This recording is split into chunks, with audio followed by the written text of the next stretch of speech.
Do-do-doosh, the James Bond Book Club.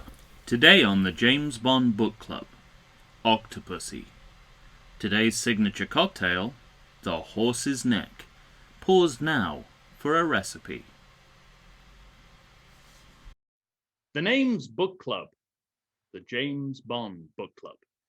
We meet monthly to discuss a James Bond book over cocktails. I'm Tom Stewart of Lonesome Whistle Productions. Today, we're cutting a long story short by cutting a long story short. Octopussy by Ian Fleming from 1966, which is actually three short stories, Octopussy, The Living Daylights, and The Property of a Lady. Posthumously published, Octopussy is officially the last James Bond book written by Ian Fleming. And with three stories to get through, we've selected a cocktail that can be prepared with three different liquors. Drunk, in every sense of the word, by Major Dexter Smythe in Octopussy, though curiously not by Bond himself. The horse's neck, made with bourbon, or brandy, or rum, is this month's signature cocktail. The nays have it.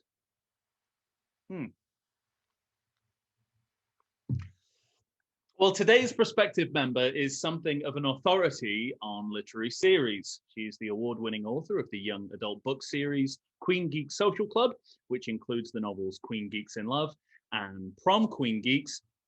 She's also won a Kurt Vonnegut Fiction Prize, and let's see, I'm already stumbling over my words, so you can see how powerful that cocktail is, and has been published in North American Review, Hysteria, and NEA Today. Her latest novel, Anna Incognito, was released by Mascot Books in 2020. I know her better as an actor, having performed alongside her in the also award-winning Amazon Prime Video immersive theater activation for the TV series Carnival Row, debuting at San Diego Comic-Con 2019. Laura Preble, welcome to the James Bond Book Club. Membership is open. Hey, I'm so excited to be here. Look at this. And I also have a cocktail. Hello. And I believe you've gone for a lighter rum option. Well, yes, as I am a female, and in the Bond books, we probably cannot hold our liquor. Yeah. I opted for the lighter version of this cocktail with my signature rum. I'm not advertising because they don't make it anymore. But I have several bottles cached in my shed. Oh, after this goes out, they'll be making it again. They'll just have. I'm gonna put them on eBay, Tom. So thank you for this because I'm gonna make $1 million from my rum sales. Excellent. Woo. Yeah, home. That's it. This is the Home Rum Shopping Network. Home Rum Shopping Network that you're currently tuned into. RVC. I'm going back to Carnival Row suddenly. Oh no! Come on down, get your rum drinks. Yeah, quite. I mean, it's a little. I mean, you revealed to me before we started recording you're not much of a rum drinker. I haven't had it since I was a teenager. In fact, I had a rather nasty flashback when I tasted it. Yes. But it also I realized that the only time I consume rum is in chocolates. So when I took the first taste of rum, the first thing I thought was, it's like leading a chocolate liqueur, which is a weird experience for me. Yeah. Those little chocolate bottles that have the rum inside or something. Yes. And then if you actually taste it, you're like, that does not taste like a candy. Not at all. When I don't usually like rum that much, which is why it's odd that someone gave me this as a gift. Yeah. And I was telling you this before. I tried this rum that they gave me and I loved it. It's very light and sweet and not like it doesn't knock you in the head. Sure, And so my husband tried to get more of it and found out they don't make it anymore. And so he went to all these liquor shops and bought up all the bottles. So I have like 20 of them in my shed. That's fantastic. So I either have to drink more or have a party. Yeah. And full disclosure, I did not know this before asking you to be a guest. No, it was just a happy coincidence. Probably the only book we'll do that has a rum-based cocktail. Really? Oh, well, that's good to know. I'm usually a whiskey person. Honestly, that's my drink of choice is usually whiskey or scotch. And you can do a horse's neck with whiskey, with bourbon, and brandy is how Major Smythe drinks it in Octopussy. Yeah. Well, what But it's happened to him? I'm not sure I should drink what he drinks. I'm like, maybe not. yeah. If Ian Fleming is shaming you for how much you drink too much, right? Exactly right. Yes. Yeah, I believe that he must have had a lot of field research in the drink. He's I'm not a certainly, big. I mean, You're more of an expert than I am on Ian Fleming. I don't know that much about him, but I know he must have done a lot of research. I had exactly the same note. I thought the one thing you can't say about Ian Fleming is that he hasn't looked into alcoholism as a subject. Like he's very well versed on how it works, you know? He writes what he knows. Yeah, That's what. it's true. Yes. And I was delighted to read, I think it's pretty early on in Octopussy, the what was considered to be a healthy amount of whiskey and cigarettes in the early 1960s for a British Right? man was 10 Yeah. cigarettes and 10 ounces of whiskey a day. Like all day long. I mean, Yeah. like I don't know how people did anything. I mean, let alone shooting at things and spearing at things and buying expensive jewelry. I'm like, how did they get anything done? They must have all been crocked all the time. I guess maybe if your liver is pickled enough, it just you don't even notice anymore. Maybe I, that's the I secret. think a lot of it has to do with, the immunity and tolerance. Yeah. Um, and you said morning, and again, that is not inaccurate. Dexter Smythe takes his brandy, he takes his horse's neck with his 11s, which he has at 10:30.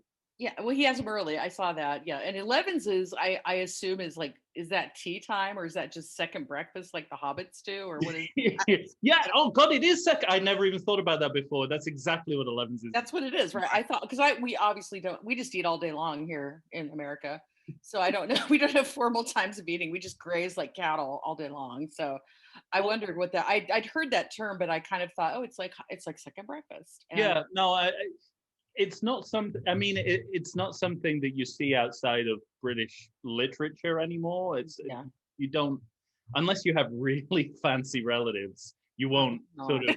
It's really just Paddington and Does Major Paddington drink? I Smythe wasn't aware of his problem. and the Hobbits who Is are that what taken. it means when they say he's a stuffed bear? Is that what it's implying? I Well, I don't think he's having a horse's neck for his oh, allowance. I think he's okay. having mainly cakes, but and who knows? Maybe That bear that's what's gets, in there. Maybe that's what's inside. yeah. Like a cordial candy. Maybe he's stuffed with alcohol. And maybe that's why Ian Fleming can drink so much, because he is also just full of stuffing. Full of stuffing. Yeah. He's That's just a what build. He's they like a solved the builder bat. mystery. We've solved it. Ian Fleming can drink so much because he's a builder. I'm done. Well, you're welcome. Now you know. The more you know. I did. I mean, we're starting with the booze, which is fine because I say Ian Fleming does too. So, oh, you've disappeared. I disappear. I'm sorry. I'm there. No, And that's I'm back. fine. Yeah, Sorry about that. Too no much problem. drink. Yeah, I know. Well, you saw how I started to stumble on line 2 of my introduction. Words are slippery. The rum just really did a number on me. I was 15 again, and just like picking the wrong liquor to steal kind of feeling about it. But I did a little bit of drinks research prior to recording, and the horses, because I realized as we were going on, I don't know why it's called a horse's neck. Yeah, it's not a great description for a drink. Yeah, because it's interesting given what we've been talking about, because it started out as a non-alcoholic drink. Oh. In the 1800s, it was simply ginger ale, lemon peel, and ice. Oh. And so the horse's neck refers to an elongated piece of lemon peel. Oh, okay. I see. Okay. Apparently, that's a horse's neck. It kind of, I mean, I guess it looks like one of those Harry Potter horses that are already dead. Those, you know what I'm talking about? Those, I forget what they're I called. know exactly what you're talking about. Yeah, but that's what it looks like, kind of. So that's a little bit creepy, but okay. Yeah, but it's just interesting me that so technically what we're drinking is a horse's neck with a kick. But no, I mean, so they started, basically it was 1800s. They couldn't live without alcohol for too long. So Well, honestly, it was safer than the water, probably. Yeah. So, I mean, I think, I always have read that I've read a lot of historical fiction too. And a lot of times that seems to be why they drink a lot of beer and wine is because the water would make you sick. Yeah. Alcohol kind of kills the germs. And, Hmm. I guess that makes a lot of sense. I'm sure the water was browner than this. You And probably the Roman aqueducts. Yeah, knows what's in there. Could be yeah, Paddington bears and all kinds of things, octopus, all kinds of things in there. yeah. Maybe this was based on a scab. Ew. Anyway, that's just Oh, no. so it evolved into a cocktail. It was originally non-alcoholic, which I like because Yeah. I like that kind of tinkering of like something missing. What is it? Oh, It's- 2 ounces of bourbon. of 2 course, ounces it's of alcohol. brandy. Well, you can add alcohol to really anything and make it better. I mean, Yeah, as we call back to the cordials, who thought to put liquor in a candy? I'm right. not sure if that was a thing to get the kids to shut up at Christmas or what that was, but someone thought of that. Like, oh, let's make chocolate bottles and infuse them with liquor. And kids are, of course, going to see those and go, oh, it's candy. I'm going to eat it. I suspect it was an alcoholic's plan to get through Christmas. That's probably very true. Yes. Yeah. And for some reason it got turned into like a major manufacturing order, and Well, they just they're very couldn't. popular. My father-in-law, that's what he wanted every Christmas. Yeah, So interesting. that's now I Yeah, know why. Now I know why that was. yeah. I always found that the taste was fine, but with those liqueurs, the thing I can never get over is the I guess the texture of, Mm. like, because you're biting into something hard and then it becomes liquid quickly. That's not a nice quality in a No, food it's item for not. me. No, it feels weird, and if you don't know what's in there, it's a little scary. That's right, because Like, why it's is it all like a melted on the selection box. inside? What happened to it? Maybe it's, and if you're reading Bond, you might be like, oh, it's, some kind of weird poison that's stuck inside this little chocolate bottle. Because that would be a good way to get people now that I'm thinking of it. I'm going to make note of that. Well, I mean, Bond continuation literature continues to this day. Mhm. So definitely, I think the the use of liqueurs as poison is definitely on the table. Hey, we have money smuggled in Fabergé eggs in this book, so Exactly. Yes. I that's really not like that one. That was my favorite of the three, actually. good. Well, I was going to ask that if you because we're doing a collection of short stories, Right. Right. um, and I did want to ask if there was any that you preferred over the others. Oh, well, that one, The Property of a Lady, I believe, Mm, right? Is yeah, that what yes. yeah, that's what's That called. was my favorite, and Good.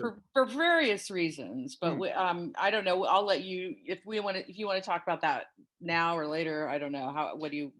I'm happy to hear your reasons as to why you thought it was great. Okay, well, I liked all three of them for different reasons, but that one appealed to me the most, probably because it has jewelry in it. I don't know. I Oh, mean, I like interesting. jewelry. I Yeah, yeah.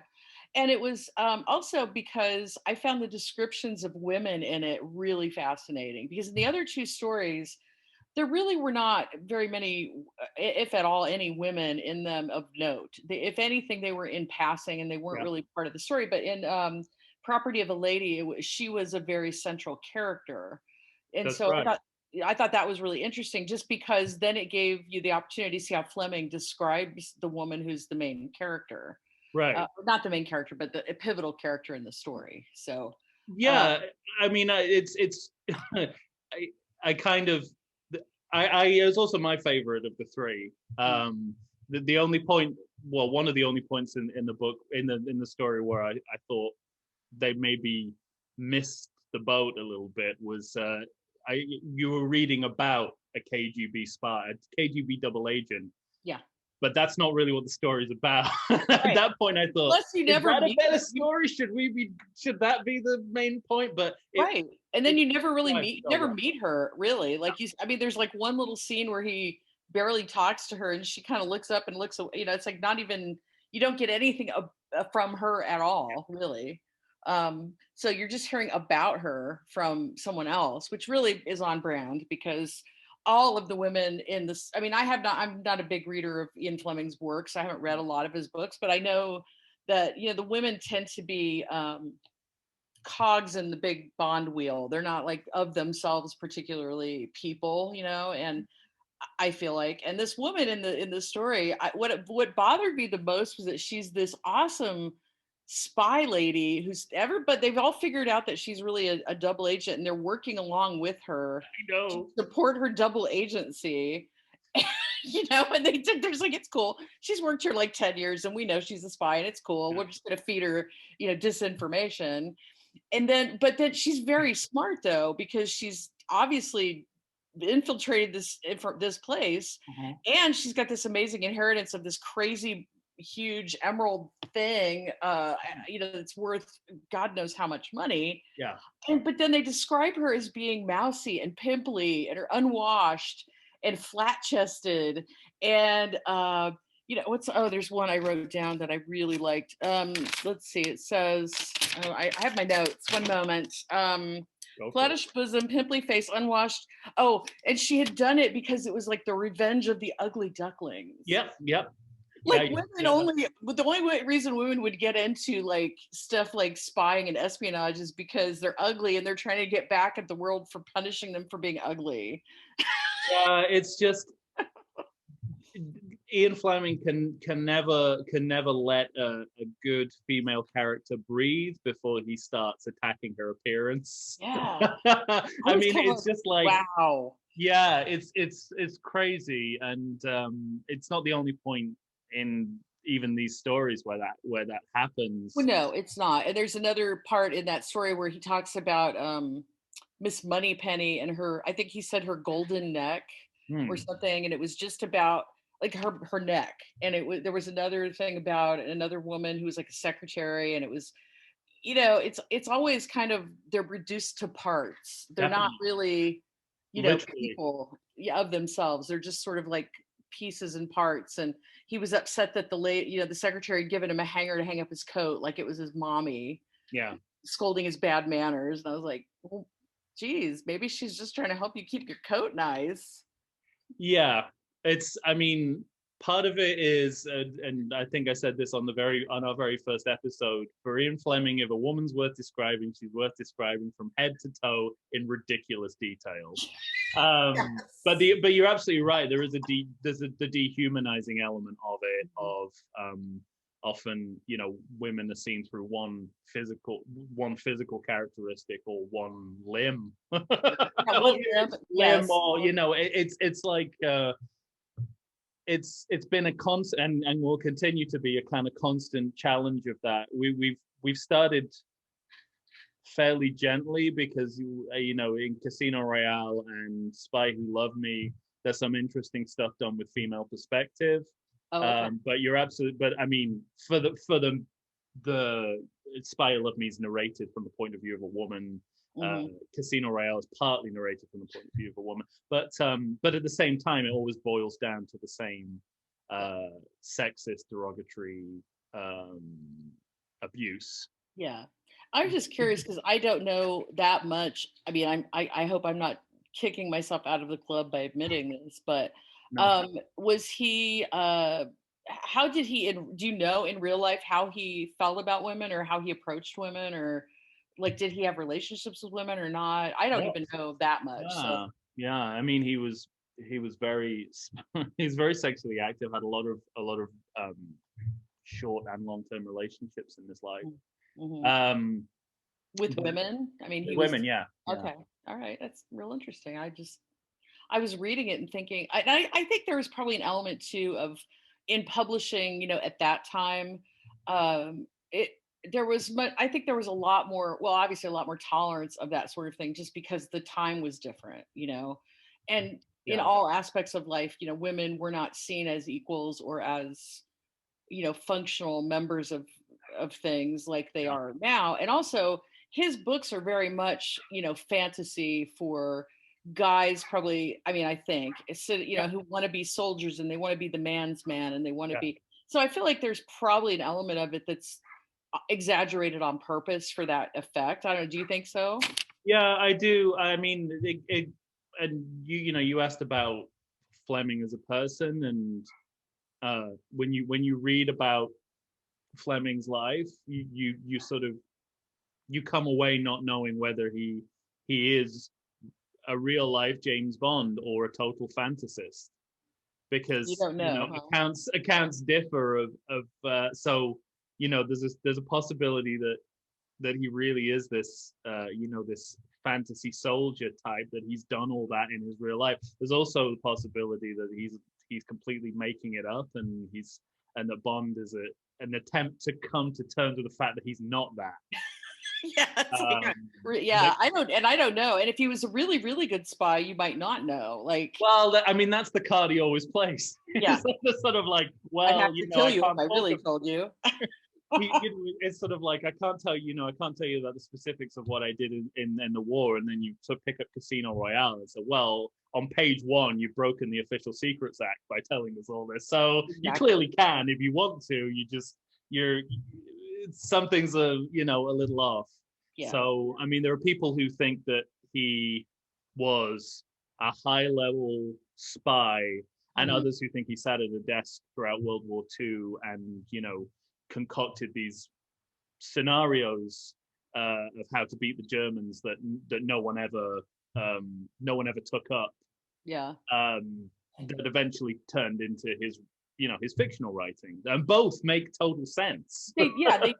Well, and I will say though, I mean, not knowing a lot of the, I'm not a military person, nor am I a gun enthusiast, so I don't know. But in reading the stories, I thought, there was an amazing amount of detail about the type of weapons and the way that they shot, and the way, like when he was doing target practice in, I think it was Living Daylights, right? Yeah, Was that the one very where beginning. Yeah. very beginning, he was doing target practice, and there was this really detailed description of him doing that and where he was and what time of day and how they'd closed down the range so he could do it, and description of the target. And I was like, I would think it would be hard to write that without having seen it at least, or done it, because I certainly wouldn't know how to write that.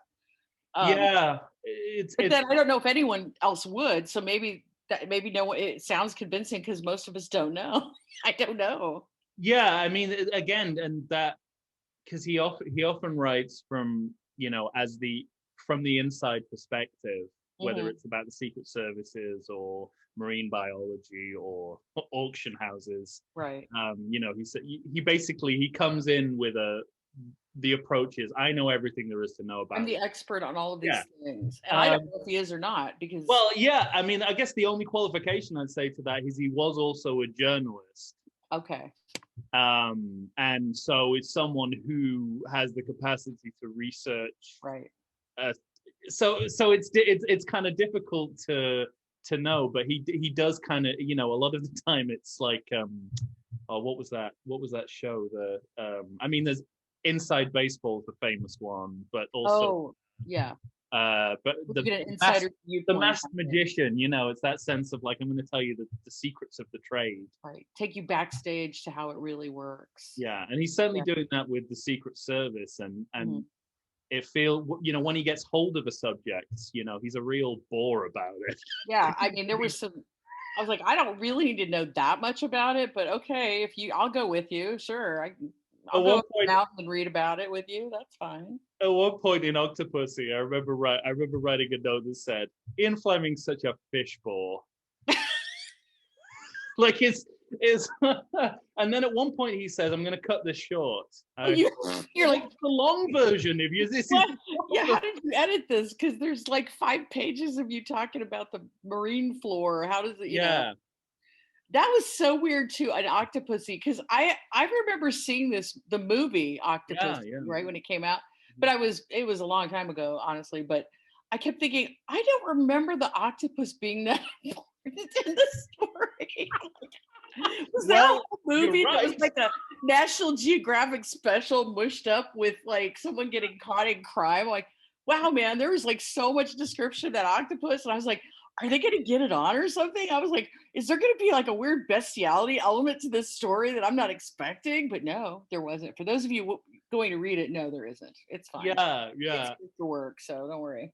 I mean, in relative terms, given how far by that by the early 80s, the Bond films had drifted from the original idea of the book. Mm-hmm. Actually, the film of Octopussy has a lot of the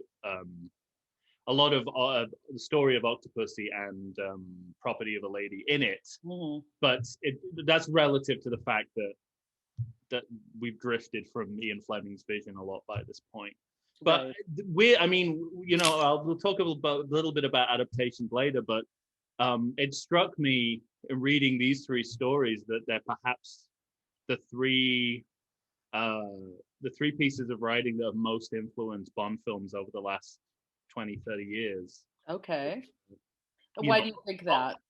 Well, it's interesting. It's perfectly possible they were running out of ideas, and they were like, is there anything what left? Else is there? Can we look at his junk drawer? Does he have any like notes on a napkin or something we can take and make into a movie? Well, I mean, that's Quantum of Solace, basically. It's like, is there anything left? It's like, well, there's this, 2-page short story that doesn't have anything to do with Bond. Let's use that. Okay, we'll use it. Cut the octopus out. It's fine. But there was, Octopussy is the film of Octopussy has some references to Major Dexter Smythe, and they kind of do a version of the Property of a Lady. They kind of have a set piece that's very similar to what happens. But the Living Daylights is more or less the story or it's certainly the jumping off point for the movie is that story. And I think that was more of a deliberate effort to re-engage with the books. They had Timothy Dalton come in as a new Bond. He was very keen on bringing back the literary side of James Bond. And and if you put the film and the book and the film and the story side by side, it's it's as close as you get to like real adaptation. Okay. And then the weirdest adaptation part of this is that the Nazi soldier that Dexter Smythe murders on the mountain, right? Yes. After he steals the Nazi gold. In Spectre, which still the most recent Bond film, even though there's a Bond film apparently out there that no one will ever see. Stuck in COVID land, right? Yeah, they brought that back. They had, so that's like they took that element of, he was Bond's kind of, he's Oberhauser, I think is his name, and he sort of right. He took me under. I was an orphan. He took me under his wing, taught me how to ski, and that's sort of the basis of all of Spectre. Is the revelation that Bond had this German step parent. So these are even though they might seem like footnotes, because they were, even at the time they were like, Ian Fleming's dead, what do we do? We've got the Lost Beatles album. It's like, I think he did something in Playboy, can we add that? And I mean, this isn't even as desperate as it gets, because in later editions they would add in a story called 007 in New York, which I wouldn't even consider having you read, because it's Ian Fleming goes to New York, talks about eating in restaurants and going to the zoo, and he couldn't sell the story, so he just took out Ian Fleming, I did this, and then put James Bond did this. Oh no. So is James Bond on holiday? Is that what it is? Yeah, that's exactly what it is. Yeah. Oh, weird. Like, why would James Bond go to the zoo? I mean, I guess, but that doesn't sound on brand for James Bond, Did he also go shopping at Saks and like go try on ladies' underwear, or what did he do? I mean, that seemed... no, he was meeting a contact at Bronx Zoo. Oh, okay, all right. But they didn't turn up. I see. Was it just going to look at the monkeys or whatever? And I've just told you everything that happens in that story. Now I don't have to read it, so thank you. He goes to the Plaza Hotel. He complains about the chef is using milk in the scrambled eggs. Oh my God, that's a whole other war of our house, by the way. So I'm not going to go into that. We have a scrambled egg milk war at our house too. Oh no, you should tell us about that, because scrambled eggs is one of Ian Fleming's obsessions. Is it really? Okay, well, yes. Oh no, I'm serious. I'm deadly serious. Well, my husband and I have a scrambled egg war at our house, because when one of us cooks, we have different opinions on scrambled eggs and milk, and so I am the pro milk lobby of scrambled eggs. Interesting. I'm sorry, I'm from the Midwest, and that's how we do it, or did it when I lived there, and he does not, and he likes the pure, just scrambled eggs with nothing in it, we constantly are battling over who gets to cook, because if I do it my way. If he does it his way. We both eat both things, because when it comes down to it, it's better not to have to cook. So Yeah. I will eat it without the milk, and that is fine. I think it's how my mom did it. Where I Yeah. grew up, that's how they cooked it. So that's how I cook it. But Yeah. I mean, that was a, that's not a tangent, because Fleming, in a number of these books, complains about how Americans cook scrambled eggs. And I think Well, I think Diamonds Are Forever's no, Live and Let Die is the first one. yeah. And then 007 in New York. Oh my And gosh. in 007 in New York, and this is absolutely, this just shows that this is not a James Bond story. This is Ian Fleming's Okay. travel tips. Um, he gives you his recipe for scrambled eggs. Mm. And it's Which is just what? What's in it? eggs. Uh, Eggs, salt and pepper, and no, egg. it's just he just basically, his trick, if you want to call it that, is you add butter every time you look at the pan, you have to add a piece of butter. It's Okay. basically his trick. How can it And not be delicious if you keep adding butter? I mean, if you put butter in anything, it's good. I mean, really, it's like I can see that. Yeah, we yeah, haven't even tried that. Maybe we'll put them all together with butter and milk and eggs, and I mean, eventually we'd have a cake, wouldn't we? At some point, oh right? yeah, no, I mean, the way he cooks scrambled eggs is like he's making the basis of a cake. That is Okay. true, I because can he says, see it that. says, if you I swear this is what it says. I can see it. I like photographic memory. I can see this recipe. He says if you don't want to use butter at the end, you can use cream. Uh, Like, uh, that's as far as he'll go down Down the milk hole. down the milk hole. But I mean, that happens in these stories as well. And I'm pre-programmed now to see when he's Yeah. talking about eggs and milk, because he complains that his Sanders, his kind of counterpart in Berlin in the Living Daylights, is drinking Horlicks, and Mm, he's just, because he's really snobby about him drinking yes. Horlicks. So it's like, does Ian Fleming have a thing about milk? Does he not like milk products? Maybe he's lactose intolerant or something. I mean, we don't Could, know. They didn't know what it was back then. Maybe he could was just be. really gassy and unhappy. Maybe that's the basis of all of this. We don't know. Because he basically hates this guy, as far as I can tell, because he drinks tea and Horlicks. Yes. And one of the curious things about James Bond is that he's a British person who hates tea. Yeah, that He is only kind of drinks coffee. odd, right? Yeah, I and thought it was I a mean, requirement if you live there. Don't you have to like tea? You had to. well, I think that's what he was That's what he was fighting against. And we've talked in other episodes about how Fleming and you can see this in The Living Daylights. He really admired the American intelligence model. Yeah. He thought that was the future, and he wanted Britain to get away with traditions that he felt were holding the country back. And Mhm. tea apparently was one of them for him. Well, I mean, coffee does make us a lot more caffeinated than the Yeah, British. And also, though, you were talking about Oberhauer. Oberhauser, yeah. Oberhauer. So, if he grew up with someone who was German, that also might have affected Bond's tastes in things. Um, because That's brilliant. I don't think the Germans are tea drinkers. I No, think I cafe. I don't know. I feel No, like they're you're not. absolutely right. Yeah, they're not. That's really interesting. Yeah, Mhm. So it's maybe that's where it comes from. Or and maybe definitely, he's a snob because like Germans have, a very kind of specific type of dairy that because cows in different areas of the world have different kind of milk too. yeah. So maybe he's just an anti-English cow kind of person because of his childhood. Well, I mean, certainly, because I mean, now you go to Britain, coffee's everywhere. But in Oh the yeah, 50s yeah. and 60s, it was seen as a luxury item. You certainly didn't have it every day. It was something for special occasions, or as a way to show social status. Right. So I think Fleming was very much sort of putting himself in that box. Mm-hmm. And for his readers, it was supposed to seem very exotic that Bond had coffee Uh-huh.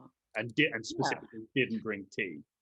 Well, and also, this was before, there was so much international travel and the internet and all these things where we're all hyper connected all the time to everybody else's traditions. And even, I've traveled a lot. And when I was a journalist, because Yeah.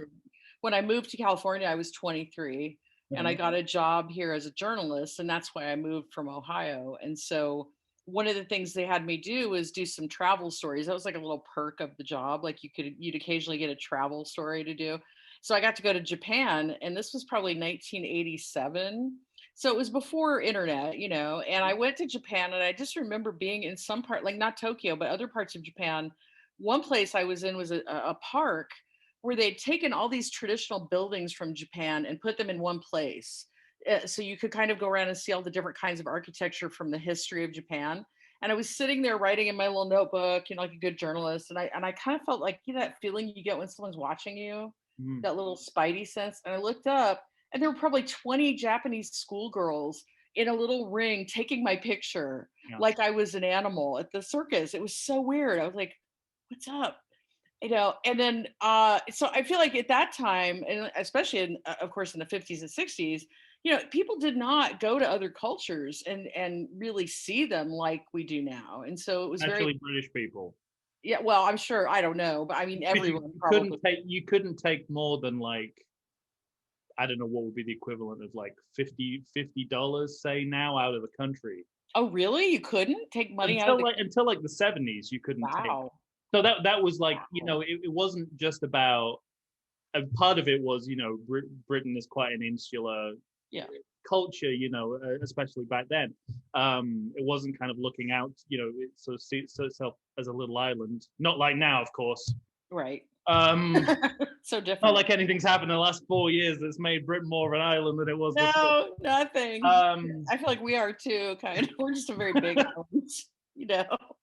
but but anyway, so the depressing thought. But Yeah. but anyway, part of it was just purely economic. It was like, Mhm. well, you they customs, they would stop you if you tried to take more than the minimum you would need to like go for a week, say. You know, Wow, I didn't know that. That's yeah. really interesting. Well, that's Yeah. So yeah. and Fleming, Fleming writing in the 50s and 60s, writing the Bond books, it's all about, it's taking advantage of the fact that the majority of British readers can't experience the life that Bond's living. And Right, and that's one reason it's really appealing because it's got all this exotic stuff that he does and places that he goes and women that he meets and that are all even though they're not deeply described or in a character way, it's just it's physically, yeah. I mean, it's exotic because you didn't see. I'm sure. Oh, I know. Like where I grew up. Well, I grew up, like I said, in Ohio, and we were so insular. And where I grew up, and it was like a town of 50,000 people. It wasn't even the smallest town, but I had cousins who lived in a farm town called Glandorf, which is the weirdest name, but that's where they lived. And they came to visit us one time when I was probably 11. And in our town, we had pretty much black people and white people. We didn't really have either. We didn't have anything else. We had one Mexican guy in my class in high school who went by Mike Jimenez by his choice. That was how he called himself. And so when they Just came to talking visit, about this the other day with on a podcast, I was talking about Ruben Blades, and I had to keep saying he calls himself Blades. I know it's supposed to be Blood, I but know he it's doesn't mean Blade. I Blood. know, but he I'm called him. I calling, know. it's like I'm calling him what he wants to be But called. This is I'm what we not do doing it. now. I know. Well, so my cousins come to visit, and I'm like 11, and they see, black kids in our neighborhood, and they go, "Why do you have so many Mexicans here?" And I was like, "What?" So, and here's why: is the only people of color they had seen in their little town were Mexican people coming through as itinerant pickers Yeah. on the farms, and so to them, everybody of color was Mexican. And I Mm, was like, even at 11, I'm like, oh my God, I have to get out of here. I mm. mean, seriously, that is not going to be where I live for the rest of my life. So that's a tangent, but still Well, interesting. it's not really, because because racism and xenophobia will always be relevant. Always be with us, won't it? I know. Well, Yeah. it would be relevant to the Bond books. True, true. You mentioned before that you might have read some uh, James Bond books before? Yes, it was quite a long time ago. So honestly, I don't have a great memory of of what I read because it was a long time ago. I read, I think, on Her Majesty's Secret Service. Oh, that's a great one. That Wow. was and that was good. I really liked it. There was a period when I was probably in my late 20s when I was working at the newspaper where I read a lot of mystery stuff. So I read that one, and oh, Casino Royale. I know I did because the reason is because I was in love with the old Casino Royale movie. I don't know if you've ever seen that one. Have you seen that one? The 67 with Yes, David. the David Niven James Many Bond. times. I'm sorry, I just love that movie. I watched it bunches of times. It's not at all in the Ian Fleming, James Bond canon, I guess No, probably. no. But I just love it. So you've seen it, right? Yes, I have. I've watched it. I watched it many times, and I love Deborah Carr in it, where she's the Scottish widow, and it, it's I it's don't know. yeah, it's a movie you have to appreciate on its own level, coming out of Exactly. a time and a place. Right. And I get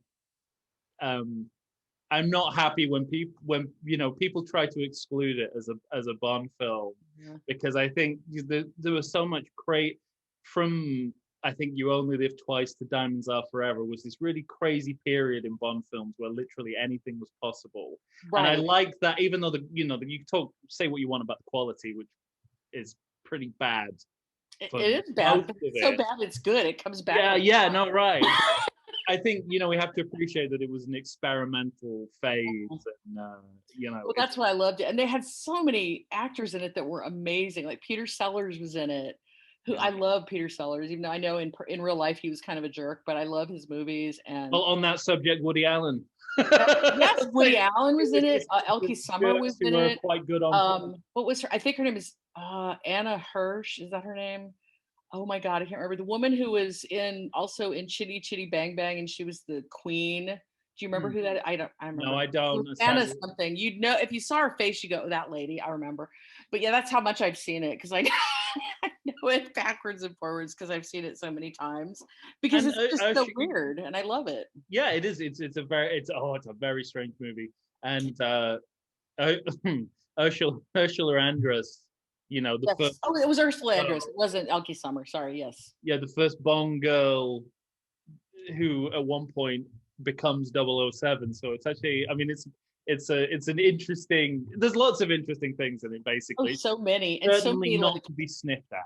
and it's not at all. I mean, it's supposed to be a farce, obviously. I mean, it's Completely, not yeah. a serious spy movie in any way, No. which is why it's so good. There's so many scenes in it, like where they're training the female spies and they all have to kiss James Bond, and it's like, oh my goodness, it's just great, and it's very sexist and it's very silly, but I love it because I'm all about that kind of stuff. Well, you've read two of Mhm. the best of the books in Yes, the series so yes. far. Yeah. Um, And I think those are only two that I can remember having read just because I was big into this 1920s Egyptian mystery thing for a while. I don't know if Elizabeth Peters, did you ever read any of her books? no, I Probably didn't not. know. It was like that 1920s, when in the British culture there was this big fascination with Tutankhamun and all the archaeology happening in Egypt. It was a Hmm.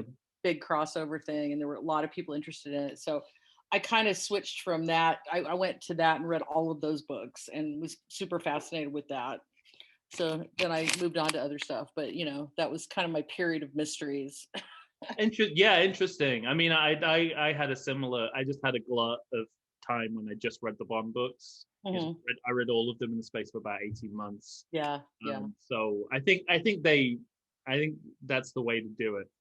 yeah. Well, it's nice to be in the Preferably while you're world. on vacation. Yeah, I mean, and it's also one of those things. It's kind of fun when you read them all at once. Yeah. You kind of think because you're in that world for a while, and you can like I've read a lot of like I don't know if you like sci-fi at all, but I've read the Dresden Files. Have you ever read those books? Yeah, yeah.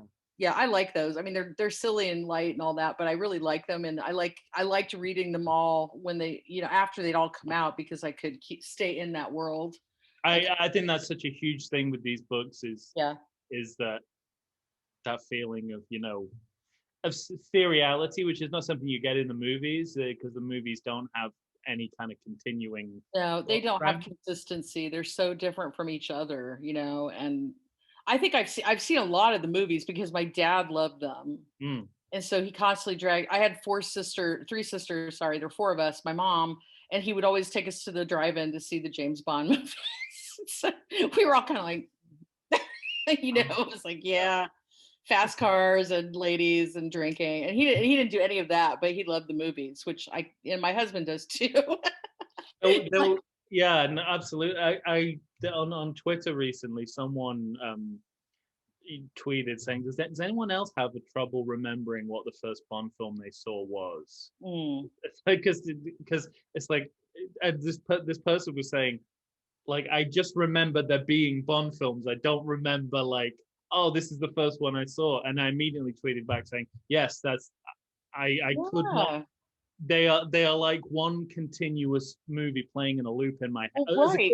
I've And they could also kind of like be interchangeable. Like there's pieces you could take out and move around and go, oh, this would work here, but it's exactly, yeah. I had to, I try. I think I was on the Cinema Junkie podcast after. Oh yeah, I love that. On the show with Becca Commando, and she said, "What was your first Bond film?" And my answer was probably Moonraker, but it might have been View to a Kill. Actually, let's say The Spy Who Loved Me. Okay. And in truth, I know my first one, I mean, other than Casino Royale, was Goldfinger. Absolutely. Because it was at the drive-in, I remember. And I remember I was probably like 6. And I came home and I kept drawing pictures of ladies in bikinis over shark tanks. And my mom thought I needed therapy. And my poor grandparents were, because I thought it was super cool. I was like, oh my God, these ladies need to walk around in their bikinis, and then they have them strung up over. I don't think that even happened in the movie, but I think I had a weird imagination. Probably why I became a writer, I guess. Don't remember sharks and Goldfinger. No, I think I'm mixing up like Austin Powers. In my mind. You invented, you like did Austin Powers before they before it was there. Oh, and they also made me go watch Barbarella, which now I think that was so bad. Like, how could my parents take me to see that? Have you ever seen that? Oh yeah, absolutely. Yeah. I'm like, wow. And later in life, I had this fond remembrance of Barbarella and Goldfinger, as these cool movies. And then when I watched them as an adult, I was like, I can't believe my parents took me to see that. Oh, completely. As a kid, I think they just figured we were asleep in the back, like we just conked out and it didn't matter. But I watched them and I remember, and when I went to see them in college again, they had them at the local movie house, had Barbarella, and my friend and I went, and I'm like, oh my God, this is like almost soft porn, right? It is. And I was like, I'm like, this probably formed a lot of my problems in my life, I guess. I don't know, but I mean, British people get a pass because it's like, it's as British as the royal family, or tips. But when you start to break down what messages you're sending to a nation of children, then you're like, it's not good. Maybe not good for kids. I mean, you're an adult and you can tease out the difference in what whether that's normal behavior or not, it's okay. But I just feel like my parents at that time, I don't think parents thought about it. They just thought, well, the kids aren't paying attention, right? Like that was kind of the 50s, 60s parenting model. I was born in the 60s, but it was like, well, they're not going to know, or they're not going to remember, they're not going to even pay attention to what it was, and now we all know that kids are huge sponges and they remember everything, especially bad words. They remember when you say them and they repeat them. I still do. I mean, my son's 3, so he's or nearly 4. That's still a long time before he's getting anywhere near a Bond film, but But kids absorb a lot of things. But I took him to see, I shouldn't be admitting this, I took him to see Black Widow the other day. Oh, you did? Oh, how did he like it? He did. It was a little bit talky for him. I haven't seen it, but I mean, I think movies for little kids especially are hard. But but so I got, it was a good barometer. I was like, oh, he's not quite ready for this. Let's keep it, let's keep it in these kinds of movies now. But there's so many references to Moonraker in it. It's insane. It's all Moonraker. So and I have Bond movie posters all around my place, and I see, You're Yeah. welcome. Well, yeah. And This is the Bond room, right? he pointed at the Moonraker one, said, "What's that?" And I Oh, was like, "Oh, remember that movie we saw yesterday, the bit with the parachute?" And I'm not going to do any spoilers, yeah. but they're not spoilers for Black Widow because there's things that happened in Moonraker. Okay. It's like, "Oh, that was from this movie," and we had a whole conversation of who that was. I'm sure we saw that too. I'm sure my dad saw that one because he was also very fascinated with space Yeah. and different. He was very into Star Trek. That was a thing that we had to watch all the time, and so I'm sure that we saw that. He loved anything like that, science fiction. Speaking of, we were talking a little bit before about staying in the world of a series of Hmm. books, and Yeah, you've written book series before. yeah, Um, but it's, this is a posthumous collection, but he was writing it in '62, and at the time he would still write 3 more Bond books, and he'd already written 10 by yeah. that point. So having written a series of books, does any of this resonate with you on that level of like where the characters are at and what you have to do with them? Yeah, I mean, I think that it's very well, I don't know. When I write, I always have, and I don't know if not everyone does it the same way, obviously. Yeah. When I write, I always have a big board in my office, and I try to find pictures of people I think look like the characters in my mind, like what I think they look like. I have as much detail as I can, and I'm sure he probably did. I don't know if he made notes. I don't really know how organized he was, or if he was that kind of geeky planner. I'm not the biggest planner in writing. I know some people who note card every single thing and keep a detailed record, but I don't do that. But I always have things up on my board that I never use in my stories. But it's like you have to. It's like I've explained it like it's like the iceberg metaphor. Like you as a reader are going to see like this much Mm. of whatever I researched, but there's going to be this much underneath because Oh, that Ian Fleming never got that memo, did he? no. he was like under the iceberg Like right only. here, like just on the skate pond, barely able to get through to the well, I kind of don't know if I feel like he did research some things, like he Yeah. researched all these technical things, but in terms of for me, I write in a way that's very character centric, which those kind of books are not. They're more action oriented, and it's more about the plot and the action and what happens and all of that, and mine are more about the people and how they are, and what the action is kind of secondary in a way. Mm. So I mean things happen to them obviously, or it would be really boring, but I always have this big chunk of stuff underneath that I know. And it's like acting too, like when you do a part in acting, you learn a lot of things about your character that don't ever come out obviously, but they inform what you do. Mhm. So I think that's what I do when I write. I have that in playing in my background, like my subtext. That it does inform things that you write, but it doesn't. It isn't obvious to a reader, I don't think necessarily.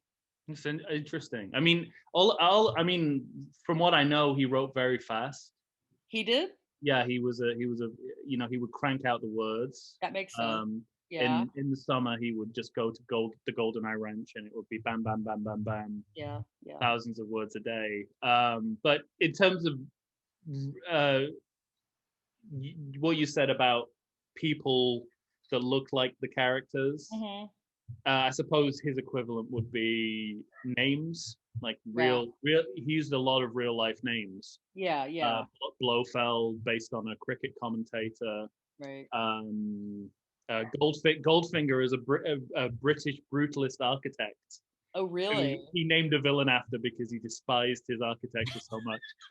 That is Uh, fun to do. I've done that too in my writing, though. I've picked names based on people I knew. Like not that the characters are like those people, but I had one particular person in my past that I have definite beef with, that I used their last name as the bad guy in one of my books, and it gave me just a little like for someone of pleasure to know that I got my own private revenge by making that person the bad guy in my book.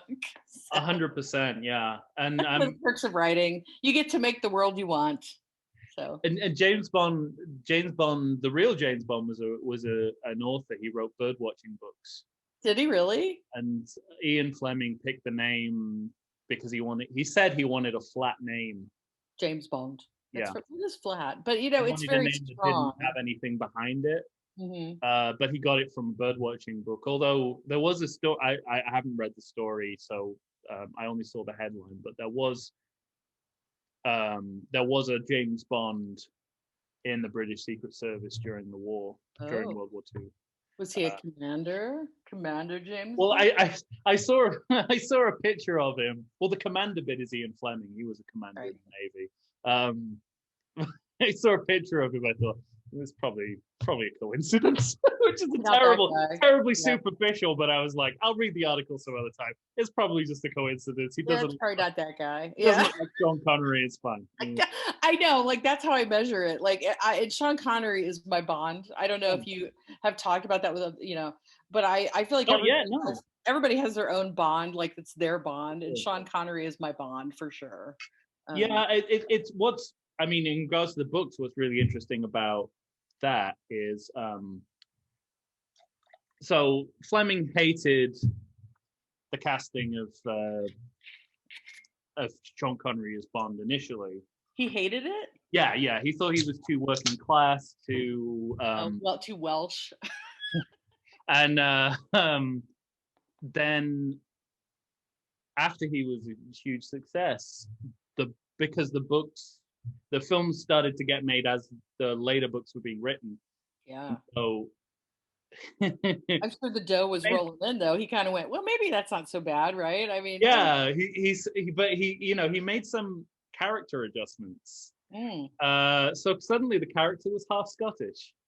Really? I didn't know that. Did he do that? Really? I thought he was. No, absolutely. In the later books, he becomes half Scottish. And the physical descriptions of the characters, and Fleming was always kind of pretty bashful about describing Bond physically. He would only give clues as to what he looked like. But in later books, he looks like Sean Connery. That's fun, because I remember thinking when I was reading these stories, I thought, I don't remember when I read them. I didn't pick up anything that sounded like a real physical description of Bond. It's just, he talks, his speech is not particularly distinctive. It's not like he says anything or has a lot of character that comes out in what he says, other than he's very terse. He doesn't waste a lot of time talking. He's just kind of very matter of fact. And I thought that was interesting because, the only person Dexter, is it Smith or Smythe? I don't remember. Smythe, yeah. Smythe, yeah. So he's described fairly well, I think, but also mostly in terms of him diving in the water and how he did that. But and then the woman, Maria Freudenstein, which is, every time I say that name, I think of Young Frankenstein, Frau Blücher, I think it's as caricature. She's as caricatured as someone from Young Frankenstein. He really is. Maria Freudenstein. Yeah. She's like this ugly duckling, and she's very ugly, and she's very smart, because smart women are ugly, And so, in the 50s, they were, apparently. That's right. Have to watch Hollywood movies from that period to know. Oh yeah. Even just wearing glasses knocks you down to like a. Well, Dorothy Parker said men don't make passes at girls who wear glasses. That's what she said. Yeah. I don't think it's true, judging from my own experience, but no, I don't think. I can't see, so. I don't think it was even true. I don't think it was even true then. No, probably. Yeah.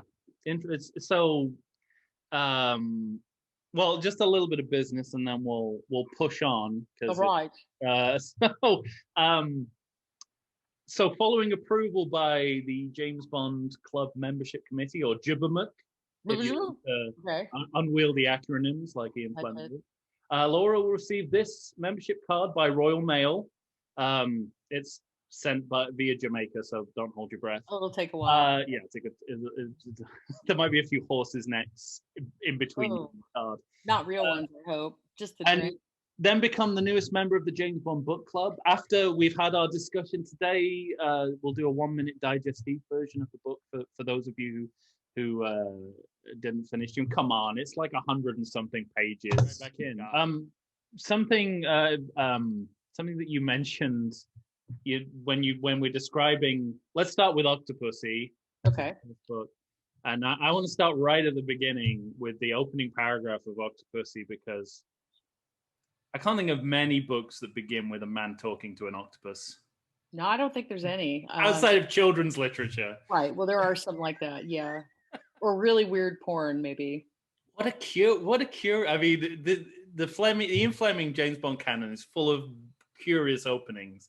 But for some reason, this really struck me as I mean, it's for a short story, it's great because you want to know what's going on. But... yeah, I was like, wow, this guy's interesting. It definitely was. It got I got my attention for sure. Yes. Yeah. And then we're introduced to Major Dexter Smythe, who and we've talked about his 11s and his drink. He's on a strict 10 cigarettes and 10 ounces of whiskey a day regimen. Living living his yeah. And so, what did you think about this character? I mean, I have a lot of my own thoughts, but I'd be interested to hear what you did. Well, I thought that the beginning was very interesting because it kind of, the guy is so obsessed with this octopus and wanting to catch her this ginormous fish as an offering. And that was a risky thing from what I picked up in the book, that trying to spear that particular fish, which was a scorpion fish, I think, right? Scorpion fish, yes. It's a risky thing to do, which ultimately actually does end up, I mean, I'm not sure if I'm supposed to say, am I allowed to say what happens or not? This book was published in 1966. I think so everyone who wants to know already knows, right? Yeah. The scorpion. All right. I have questions about that as well, because I'm not sure I know really what happened either. Well, as I read it, I thought that what happened was he was at the end was attempting to get this scorpion fish, and like that was the last thing he was going to do, because he had basically been caught out with all the things he had done as a criminal with the the Nazi gold and all this other stuff, and so he was determined to give this gift to the octopus. It was very important to him, and that was weird because you're like, why does he have this such a close relationship with this sea creature? Yeah.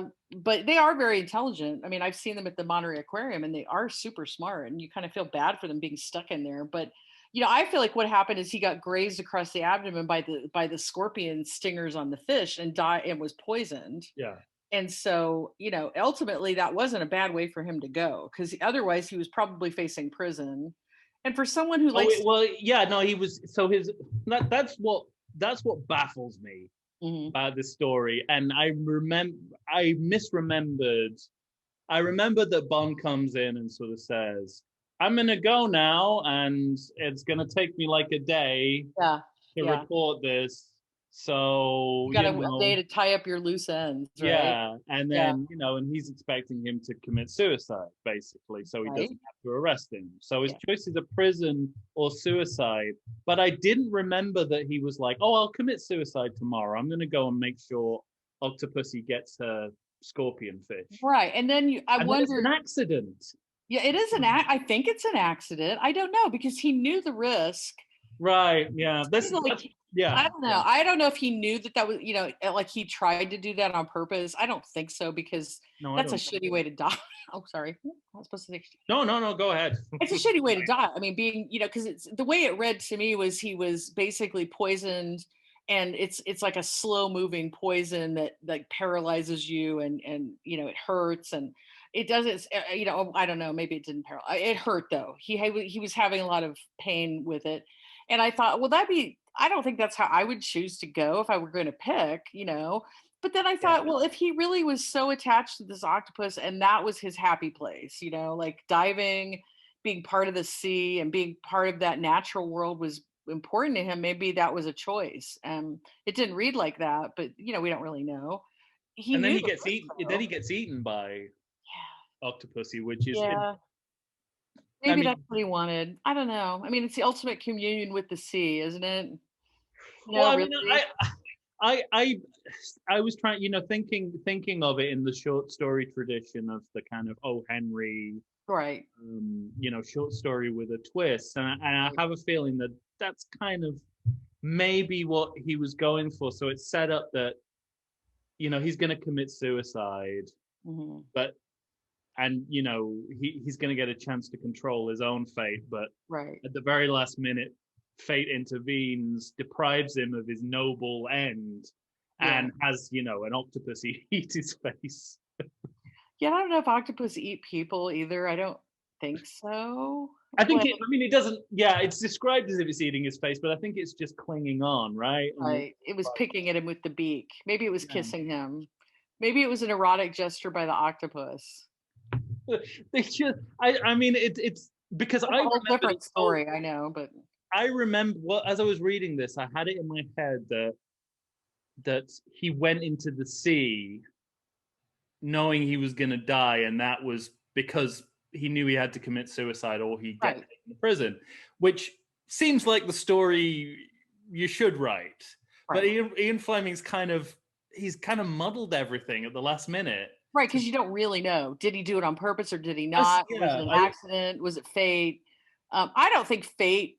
I don't know. I feel like that, I definitely think he wouldn't have wanted to go to prison because he's older, right? Yeah. And this is toward the end of his life. He's basically gotten away with his crime. And he's, I love the idea that they just shave off a little gold whenever you need a little bit of money. I thought that was I have so many questions about. Is that how it works? I don't know. I mean, and how do you do that? How do you shave off a chunk? It's not like Velveeta cheese. How do you cut off a hunk of gold? I don't know. I'm like, Ian Fleming's record on understanding gold theft is not good. Okay. So in Goldfinger, he posits that you could steal all the gold in Fort Knox. I remember that. It was like, so that's how it is in the book. Like, but the weight of the gold, the amount of transport you would need, it's just not possible, which is why it never happens. It's very heavy. I mean, so that was why in the movie they changed it to making the gold nuclear, which has its own kind of plausibility problems. But you make the gold radioactive, and then no one can use it because you physically can't steal all the gold in Fort Knox because of how much it weighs. Right. So I guarantee what your suspects about the lack of reliability of gold theft research is completely true. It's got to be. Well, I don't know. I just thought, I was just thinking about the logistics of doing that, and I'm like, where do you go? Like, is there a place, like a check cashing place, where you just bring in your ingot and you go, could you just shave me off like $500,000 and it'll be good for a year, and then I'll come back. There's a couple. You have a laser? Is it a lightsaber that you use? I don't know. There's all these questions I have, and I feel unprepared. I had so many questions. I was really dubious that I was like, once he had found those two brothers called Fu, I was like, don't leave the gold. Brothers. I was like, what? Don't leave the gold with them. No. First rule of gold smuggling: don't leave your gold with two guys called Fu. No, the Fu brothers. You cannot trust the Fu brothers for anything. I was just like, I wrote that down, the Fu brothers, and I don't know. I just had all these different like words too. I think I told you this. I was like, there were all these terms of things I didn't know what they were, and I thought, did he make them up? Are they real? Funk hole. I was like, what the hell is that? Do I have one? I don't know. What is that, Tom? Funk hole. A British word? Funk hole? I wrote it down. It was on page, what is it? Well, I don't know. I was reading a Can you use it in a sentence? I can't. I don't know. I have to look it up again. I just wrote down funk hole with an exclamation mark. But it was around page 17. It was before the Fu brothers. I know that. It was before the Fu something about the funk hole, and I was like, wow, I don't know. I suppose I skip over these nonsense words because they're in context. They're just made up words? Like, really? I think that my guess is what they probably are is invented compound words. Well, I do that when I write too. That's my favorite thing, actually. I love to make up adjectives. That's my favorite part of writing is hyphenated adjectives, And if you write fast, that's a really real benefit, isn't it? It is, because then nobody can check it. Like you can't go, oh, look, I found it. It's a place of safe retreat. Yeah. A funk hole. Oh, okay. I looked it up in the Merriam-Webster dictionary from 1828. It's a place of safe retreat. Okay. And we know. The more you know. Okay, so that one is answered. So that's the Miscellaneous Objective Bureau sounds like something out of Monty Python. You know? Miscellaneous Objective Bureau. Like we just do everything else. Whatever needs doing, we do it. Yeah, there's definitely a sketch in the Miscellaneous Objection Bureau, isn't there? Yeah, I just like that. That just sounds like we do whatever no one else can do or wants to do. Like, it may be like a Douglas Adams novel or something. It sounded like, we're Monty Python, you know, yeah. Like the Department of Redundancy Department, you know, like that. I was like, that seems weird. Okay. And snipcock also, I was very fond of that term. Yeah. You knew that one, right? You knew what that was or no? No, I don't know what a snipcock is. Oh, okay. One moment. Let me use my research skills. Yeah. Snipcock.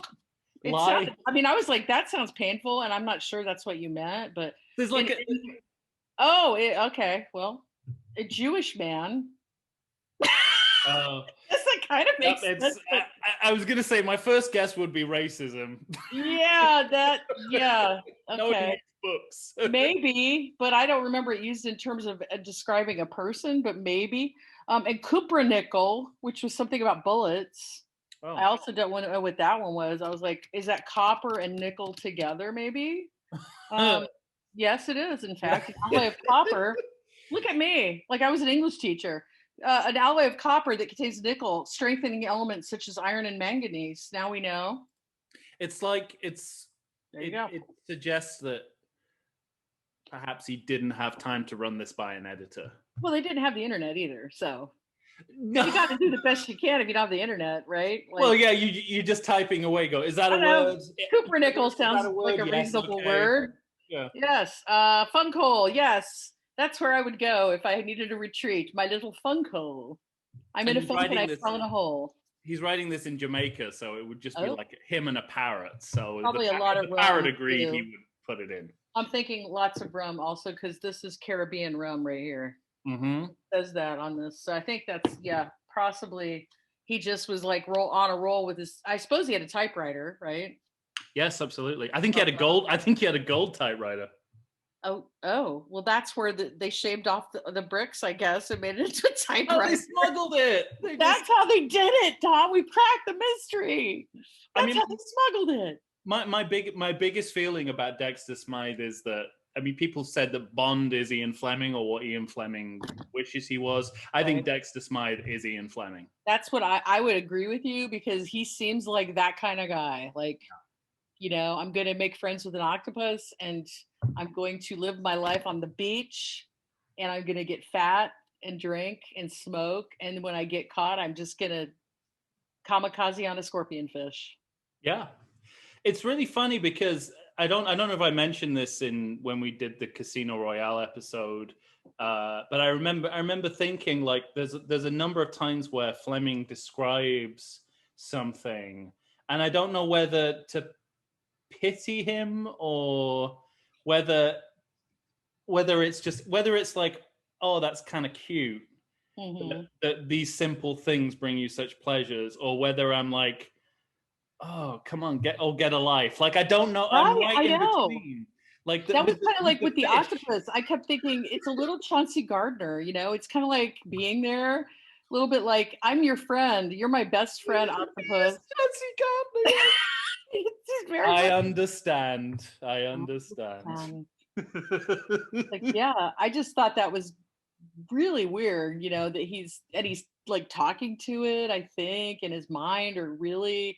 And he feels like that's a very good point. Does he say things out loud with the? Yeah, and I feel like he thinks that the octopus is like somehow communicating with him with her tentacles, and like I was like, yeah, man, you need to get out. Really? Are there not people on this island that you're on? Because he doesn't like any of them. I mean, that when he talks about the Prince's Club, he's like, oh, a bunch of snuff here. And to be fair, those people probably were a lot of blowhards. You know what I mean? Like, absolutely, yeah. I've been in places like that in Hong Kong that were like the ancient colonial British. The Prince's Club, yeah. Yes, because I went there in Hong Kong for the handover, the changeover when they went back to being Chinese. Wow. Yeah, it was cool. My husband was in a band and they played. Well, that was a whole other story. But they had a guy who hosted parties for these intensely rich people from all over the world, and it was 2 weeks of nonstop parties, like in different places every night. And so it was for the handover, for the changeover. And one of the places was this.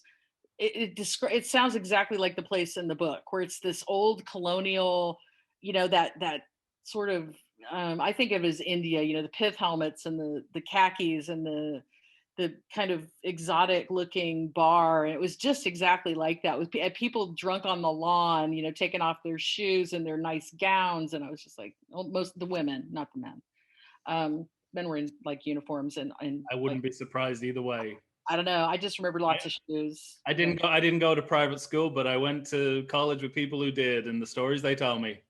Yeah, you learn over time. It's like cross between Hogwarts and Narnia over there. Yes. Well, they all have this idea. They have this attitude, like this is just how people are supposed to live, and if you don't live this way, it's too bad for you, But so I could see why Dexter wouldn't want to hang out with those people, and that the octopus might seem like a better choice of relationship. You're so right, and you're making me see this in a different. Oh, good! I'm so happy. In Casino Royale, there's a scene where Bond's describing his dinner, and he says, "And I like to do this. Now make sure I get the extra toast." And it's just like, if you take away the glamour of this is a spy doing this as part of a mission. It's really sad. It's like it cuts a really sad figure. It does. I like to do this, and I like to make sure I get the extra toast, and we gotta have lots of butter, and no milk in the eggs. That's just like going to Red Lobster, and it's like, make sure we get the biscuits. It's no different. Or cheddar biscuits. Yeah, it does feel like that. And not that I'm not saying. I'm just saying that the exoticism of it is it. And I feel the same when he's in he's in the sea all day and he's just talking to various kinds of sea life. And I don't know whether to pity it or whether I think that would be a life where I would be happy. And part of me is like, when I'm incredibly busy and stressed out, be like, actually, that sounds really good. But sometimes I'd like to mix it up. I'm not going to go down every day. Not every day. And I wouldn't have this intimate relationship with an octopus, I think. I mean, I can see the appeal, though, because sea creatures are very fascinating. And if you're in a position where you live in a place where you get to see the same one every day, it's like me with when we were in lockdown, I started having lots of connections with the natural world because I couldn't leave my house, and there were birds that nested on our patio in a ceiling fan, which I thought was a weird choice, but I was like, cool, all right.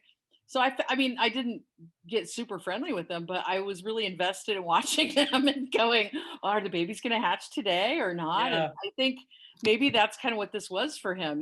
That there's a reason that older people get really fat. I'm not saying I'm older. I mean, I am, but not that old. But I mean, you get invested in the natural world because it's not subject to the letdowns of the human world, except when you get killed by a scorpion fish, which sucks.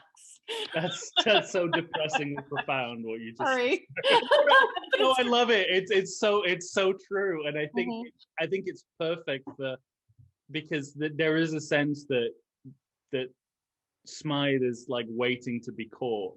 Yeah. Basically, and Bond is just I mean, that's the other amazing thing about this short story is how little Bond is in it. Really is just a yeah, he's not. He's barely in there, and he's kind of. I feel like he kind of doesn't want to catch Dexter, and like he has to do it to give him a way out. Yeah, and that's why he gives him a way out. He's like, well, this is really at his age. I don't want to put him in the slammer and have to extradite him and take him away from his octopus, and Yeah, because what's kind of and this is again the moral ambiguity of Bond is a theme that goes through all the books. It's like we never quite know where we are with him as a hero or a villain. And this story actually brings that out quite nicely. The sense of like, is he doing this because he knows it's too much trouble? Like, is he giving him a way out because he cares about Smythe, or is he doing it because he's saving himself a lot of trouble? And it's never too really much paperwork. Yeah, he hates paperwork. In Property of a Lady begins with him going, fucking paperwork again. Exactly. Like, this would be so much easier if you were just dead. Yeah.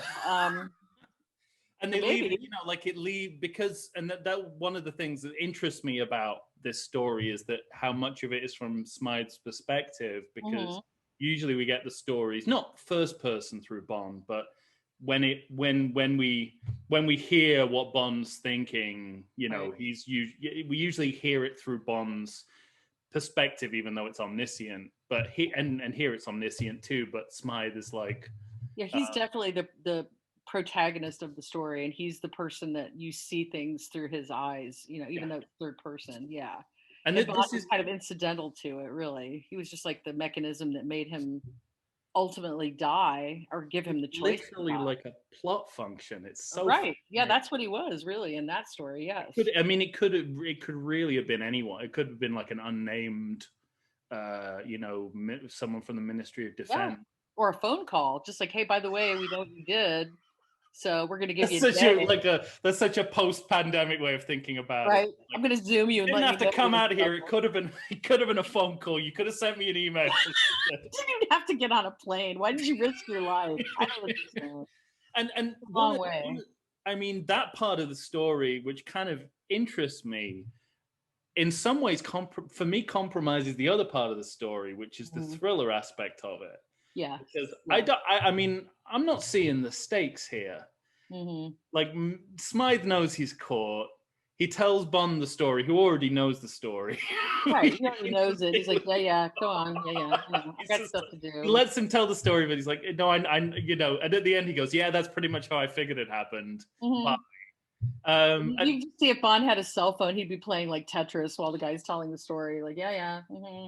Like, I love the descriptions of the going onto the mount, the mountaineering, right, and how that's written is very exciting. But when you stop to think about it, you go, oh well, we know he survives because he's telling us the story. So where's the jeopardy?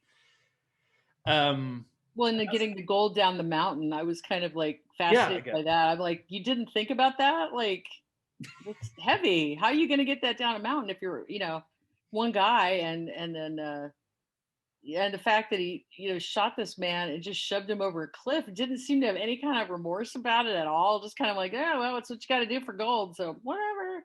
And given that we learn that this is Bond's stepdad, that's also Bond really doesn't seem to care either. It doesn't. I was like, why would you not be mad about that if this is the person who raised you? And what a weird coincidence. And why would they pick you to go? I mean, that isn't really clear either. Like, it doesn't sound like they went, like they on purpose sent Bond because of that. So it's right. So it's kind of like this very, very far-fetched coincidence that the man that he killed many, many, many years ago happened to be this, his sort of German stepfather or whatever he was. Yeah, he was. I mean, it's. I think as the movie Spectre makes out as a stepfather. I don't know whether the book goes further than say he was a ski instructor. Oh, that's true. You're right. That's he's an orphan, book, but he had a relationship with this person. He did, yeah. Bond did, right? And so, I mean, that's just such a huge coincidence. And in the story, it doesn't make any mention of that. Like, he's going on purpose because he's wanting vengeance or that he's upset. That's the other way it could have gone. Right, but it's not even mentioned. Like, he doesn't seem upset or mad or like anything. It's just kind of like, I'm here because I got to be here, and you got a day, and there's a lot of weird stuff in that story that I think he could have answered those questions a little bit. I think it would have been more interesting too. Like, if Bond was there because of that, because of this, ski instructor, because the ski instructor was not just a ski instructor. It sounded like he was a big influence on young Bond, right?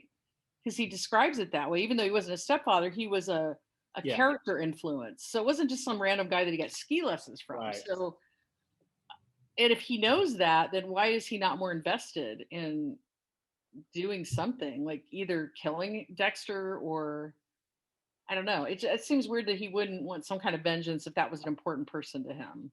But maybe if you're a super spy, you don't get vengeance. Well, I mean, the implication is he's a professional, and this comes up again and again. He's a professional, things like that. things like that don't matter. But it does, given that they've dropped this, because we get very little of Bond's biography in any of the books.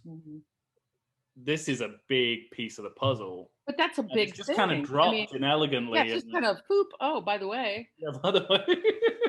Yeah, and then he doesn't mention it. And then why show mercy to this person? If that's the case, if this person and the way that he murdered the man, the ski instructor, who clearly had a family, right? They mentioned that. He didn't care. He just shot him in the head and knocked him over a cliff into a glacier. And then later when he came down, like moved him further over. And like it wasn't even a person. It was like, oh yeah, he might show up in the melt. Didn't that happen? Like he wanted to push him further over at the toward when he got down to the end of the mountain. Am I remembering that right? Yeah, absolutely, yeah.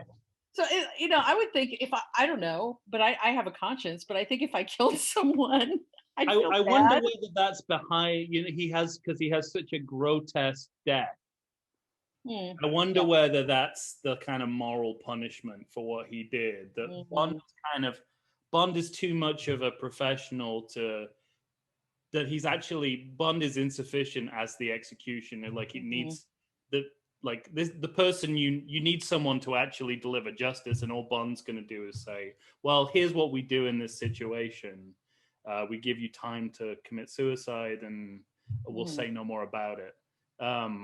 But Fleming wants him to, be poisoned by a scorpion fish and then have his face eaten by an octopus. I wonder whether, because I don't really know what other reason you would have for that. No, other than, he cruelly sort of dealt with the death of the man who he killed. He didn't have any real remorse other than the most he seemed to express was that the gold was really heavy. And that, there's too many taxes on it. I don't think that's the big problem, is it? Is there's too many taxes on the gold? I wouldn't worry about that myself. If you're stealing it anyway and filing off the Nazi insignia to make sure nobody knows, and everyone knows anyway, like, hey, guess what? Whenever we get the gold that's been shaved off, we know it's Nazi gold, by the way, It's shaved off in the exact shape of a swastika. Yeah, it's like, no, that was not a swastika. That was something else. It was a Navajo thing. I don't know. It was Navajo gold. It was a Red Cross symbol. Right. It was charity gold. Anything else about Octopussy before we move on to the next? No, I really did like the whole seascape aspect of it, even though it was so weird. Yeah, it just made me, when I started reading it, I was like, is this really James Bond? Because it feels like a Jacques Cousteau documentary, but okay. I liked that it was weird, there's two pieces of context that are kind of, I think, important with exactly what you're saying. One is that, like, in the later phase of the Bond, Ian Fleming's Bond writing, he's experimenting a little bit and he's moving away from Bond being at the center of things. So the last episode was The Spy Who Loved Me, which, again, Bond barely figures. He's in a third of the book. And it's really someone else's story that he's intruding into. And this feels exactly the same. So I think Fleming is consciously decentering Bond. Might have run out of things for him to do. Yeah, absolutely. You're just a phone man. You're just calling on the phone and let people know it's time to go and, time to retire. And also, I guess the other factor is like how these stories, because it's kind of artificial that they're collected here in a book, because they were magazine stories.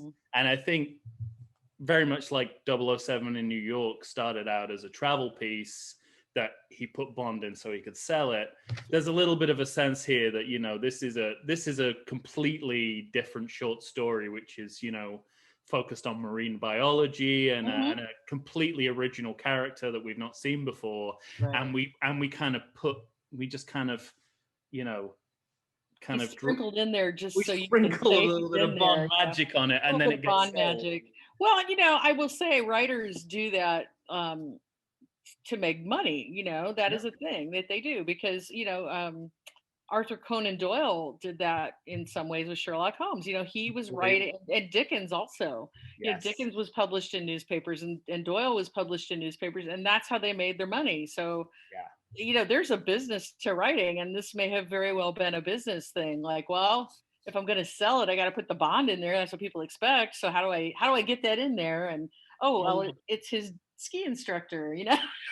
Well, I mean, I hadn't even thought about that, but the Sherlock Holmes novels are such a good comparison because, they are like the Holmes bit at the beginning, and then we go into flashback, completely different novel. Then we go back to Holmes at the end. It's just like he bookends the story, and and then Dickens too, because he wrote serialized novels. Mm-hmm. So of course he's going to make them as long as he can make them, because that's how you make your money.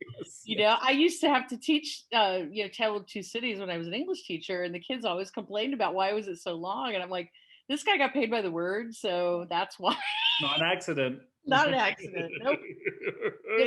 Shakespeare got paid, son. You know what I mean? It's like true. They do sometimes. I mean, I still think they're good, but I think there is an element of. Oh, you have to see them in context. Totally. Yeah. Working it for the money, I think too.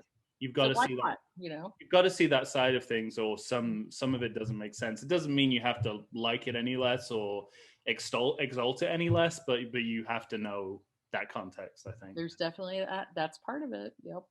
So The Living Daylights is the second story.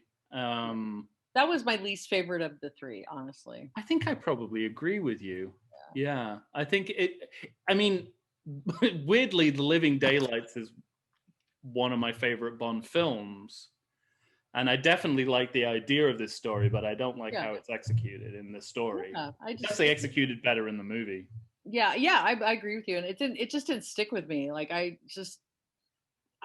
read it, and then I went, oh, there's nothing in it that I particularly, where I was not particularly interested in any particular aspect of it, like I was with the other two. There were things in both the other two, like Dexter and the octopus, and Maria Freudenstein and the Emerald thing, the globe, all of that, the auction. But Living Daylights, I was like, okay, well, it's good, but I didn't find anything in it that was super compelling. What did you like about it? What was your favorite thing in it? My favorite part of it is really the kind of suspenseful pack. Once we get to the action, once we're in the kind of heat of the moment of him, the defection's underway, and he's got to make the call about whether he shoots his KGB counterpart or not. I like the way that was handled, but everything around that was kind of either less interesting to me or actively improved on the way it's done in the movie, like right down to the detail of his he has an executioner's hood that he puts up so he can't be seen. Now, this is what they did in the movie. This is the equivalent in the movie. It's one of my favorite moments in any Bond film. Dalton's wearing a tuxedo. He pulls one end of his tuxedo collar over the other, and there's like a bit of Velcro, and then he's got a black turtleneck, and it's like, oh, that's better. Because it's almost like they saw that in the book and went, "That how can we do that with with like Little Red Riding Hood?" Yeah, it's like let's do something cool, and this whole, it's. I mean, I kind of like, I really like the concept of, he sees that it's a woman. What do you do with that? But the crucial difference in the movie, which is actually really an important change, is that the reason Bond doesn't shoot her or just shoots her in the hand, which I think is what he does here, is because he knows she's not a professional. Like, he sees the way she's holding the gun, and she's like, she's never seen a gun before. She's a stooge.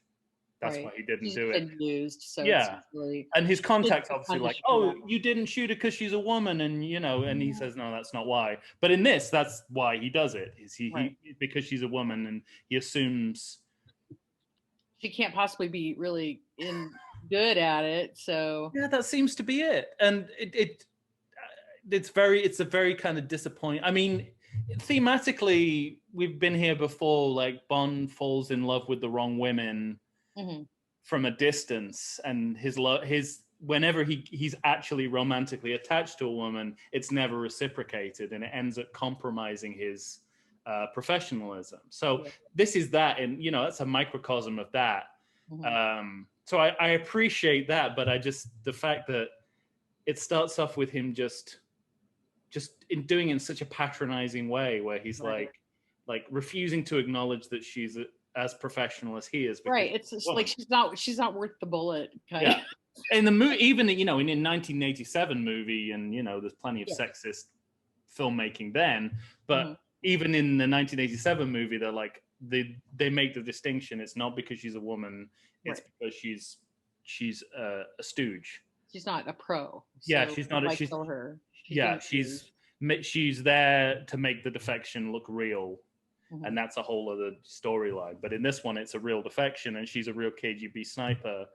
And then Bond goes into this weird kind of Fleming goes into this kind of weird mind funk where he's like, oh, they'll probably demote her for this, and then he says like, poor little bitch, and it's just it goes down this spiral of misogyny really quickly, and we've seen this before in both the books we've done before. It's exactly the same. We get like some very positive gender stuff in the way women are represented, and it capitulates with horribly sexist statements that just take it, just like it's gone, like whatever point you were trying to make.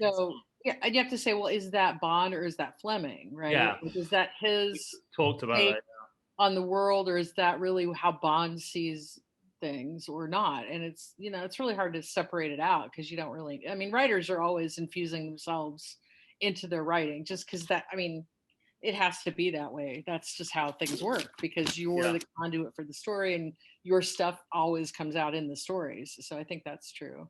They had some really cool, there was this one description I wrote down from that one that I really liked. It was a description of M, which I thought was just, he said, M's head sunk into his stiff turned down collar in a Churchillian pose of gloomy reflection.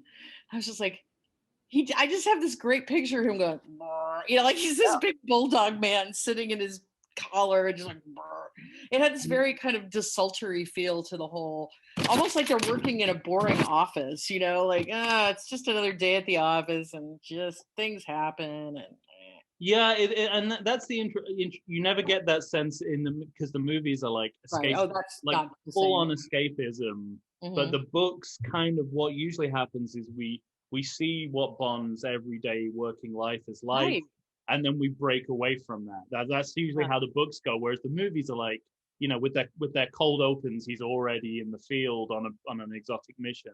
But in the books, in the movies, in the books, we usually get him sort of, oh, I'm working the night shift this week, and I'm just looking through paperwork and literally ticking boxes,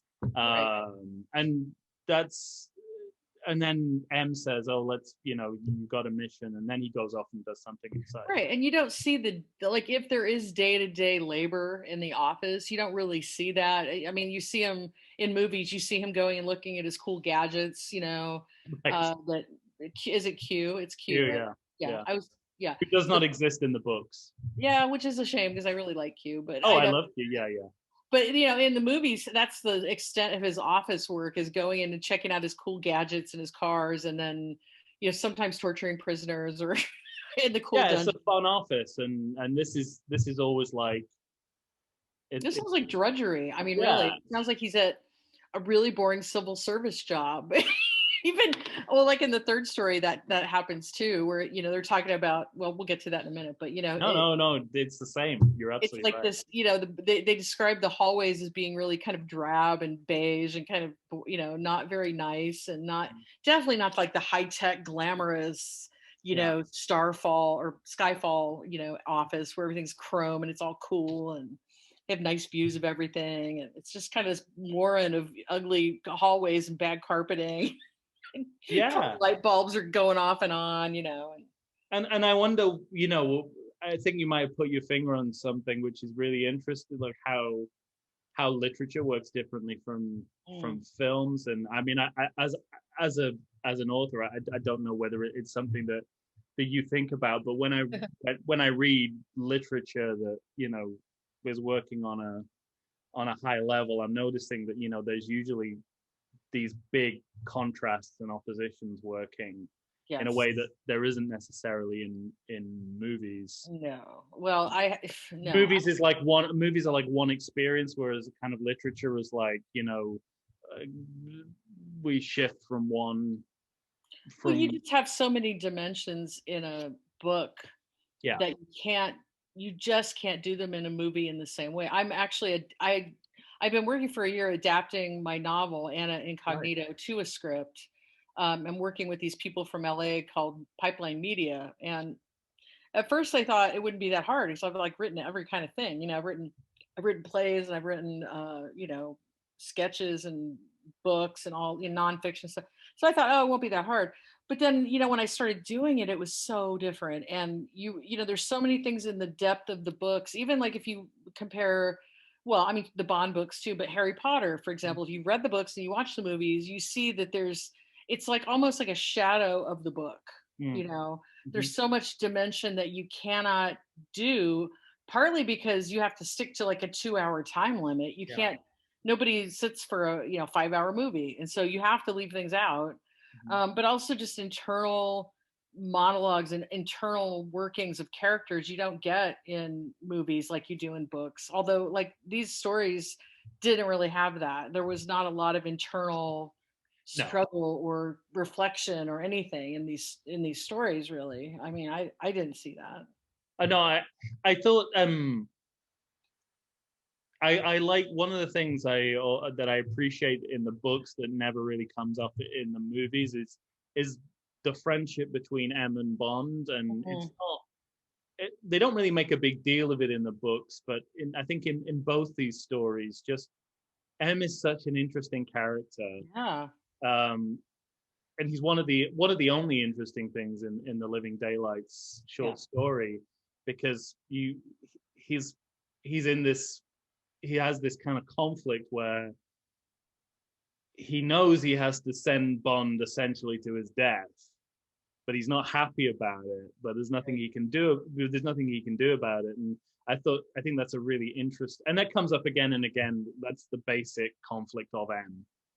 It came across really strongly in this story. Yeah, and I don't feel like I don't remember seeing that much in the movies. Like M is not much of a, it seems like M is more of a figurehead almost. And although I was talking about Skyfall, you know, when Judi Dench played M, I thought that was a really interesting portrayal of that character compared to some of the others. But yeah, in this story, it definitely, you know, it reads like two guys working a job, doing the best they can, almost like, you know, they're at the DMV doing their job, and it's just like, well, you know, it's a day. What are you going to do?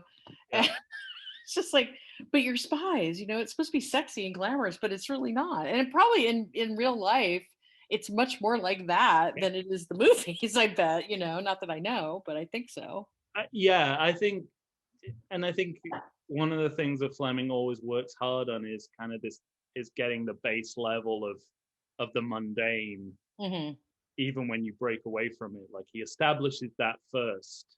He establishes the norm, and then takes you away from it. You know, and the experience is breaking away, and that always reads to me historically as, you know, post-war Britain, and how you know, you when he uses words like drab and mundane, it's like life is just so bleak, right? Like there's no money, there's no opportunity, there's no, you know, your country's been bombed to shit, basically. Right, like everything is literally rubble and not everything, but there's lots of whole cities.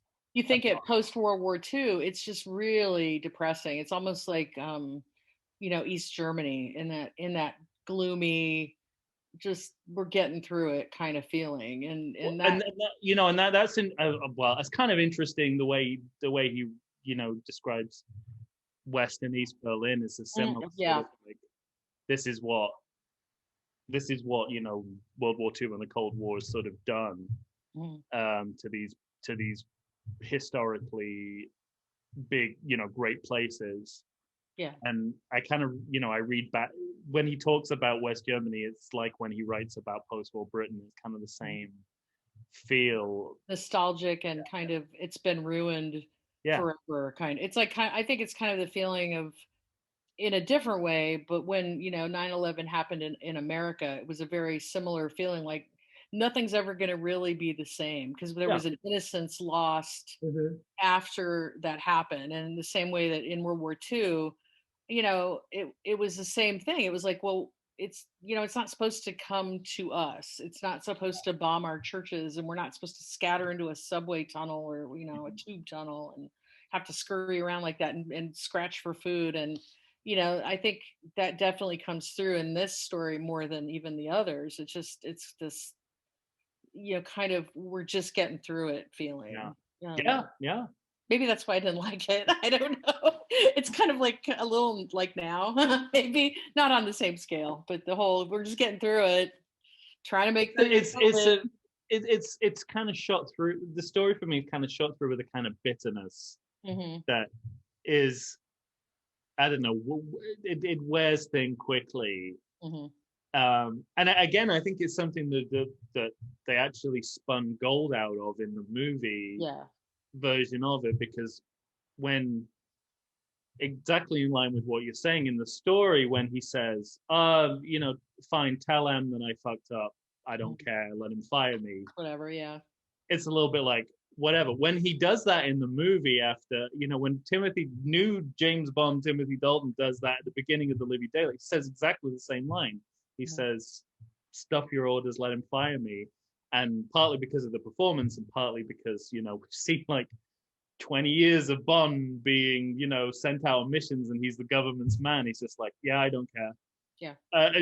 But it's like, whoa, like they actually turn it into something. And pretty much from that point onwards, Bond has always been a rogue agent. He's never been an establishment character since. He's not the company man anymore. Yeah. Right? He's much more of he uses a different moral compass, I think. And that could be a function of World War II also, because I think that changed a lot of people's worldview. I mean, it's one of those events that really impacts everybody in the world pretty much and skews things in a different way than it was before, He has, in Casino Royale, he has a kind of crisis of confidence. Yeah. Where he says, I'm not. Yeah, and he has a conversation with his friend, with his contact Mathis, and says, I can't, I don't believe in black and white anymore. I don't believe that the world is Manichean. I'm not going to do this anymore. Then he gets betrayed by Vesper, and he's like, okay, I'm going to make it my mission now to hunt down Smersh, this organization that has done this to me and her and all that sort of stuff. But he's on the verge of saying, I'm done. In the first novel, and obviously that gets brought out in the Daniel Craig films a lot. But there's a great podcast I listen to called James Bonding, which is the two guys who talk about the Bond movies, and one of them, Matt Myra, is so like, he can't take the fact that Bond is a rogue agent now. Like, oh, really? Just wants a Bond movie where Bond is on a mission. And and they do podcasts, reactions to the trailers, and the trailers are always like, one man is breaking free of the, and it's like, oh God, why can't we just go out on a mission and do a mission? And I kind of feel like a similar way. I like that he's ambivalent, because I feel like that's, and I think that also there's probably a real big demarcation between, after World War II, because I think there was a lot of, before World War II was in America too, and in Britain, I think there was a lot of, we're all pulling together for the same thing, and we're right, and we're trying to rid the world of evil, and there was this really clear black and white mission. And then after that, when you start learning other things about it, you kind of go, well, maybe we did bad things too, and not that it was wrong to do it, but I feel like there's just not as much certainty. It's like a loss of innocence, and when you're faced with that kind of feeling of, I'm not really sure my government is exactly doing what they say they're doing. Right. I can see why he might go, well, maybe I don't want to buy into everything they tell me anymore. And Yeah. that shows some growth on his part. But I as a mean, fantasy, I see why that's not so great. and it's kind of interesting the way that I mean, this is this is not what Fleming intended these stories to be. Yeah. I'm sure he didn't even think of them together. No, he probably didn't think this deep about any of them, I'm sure.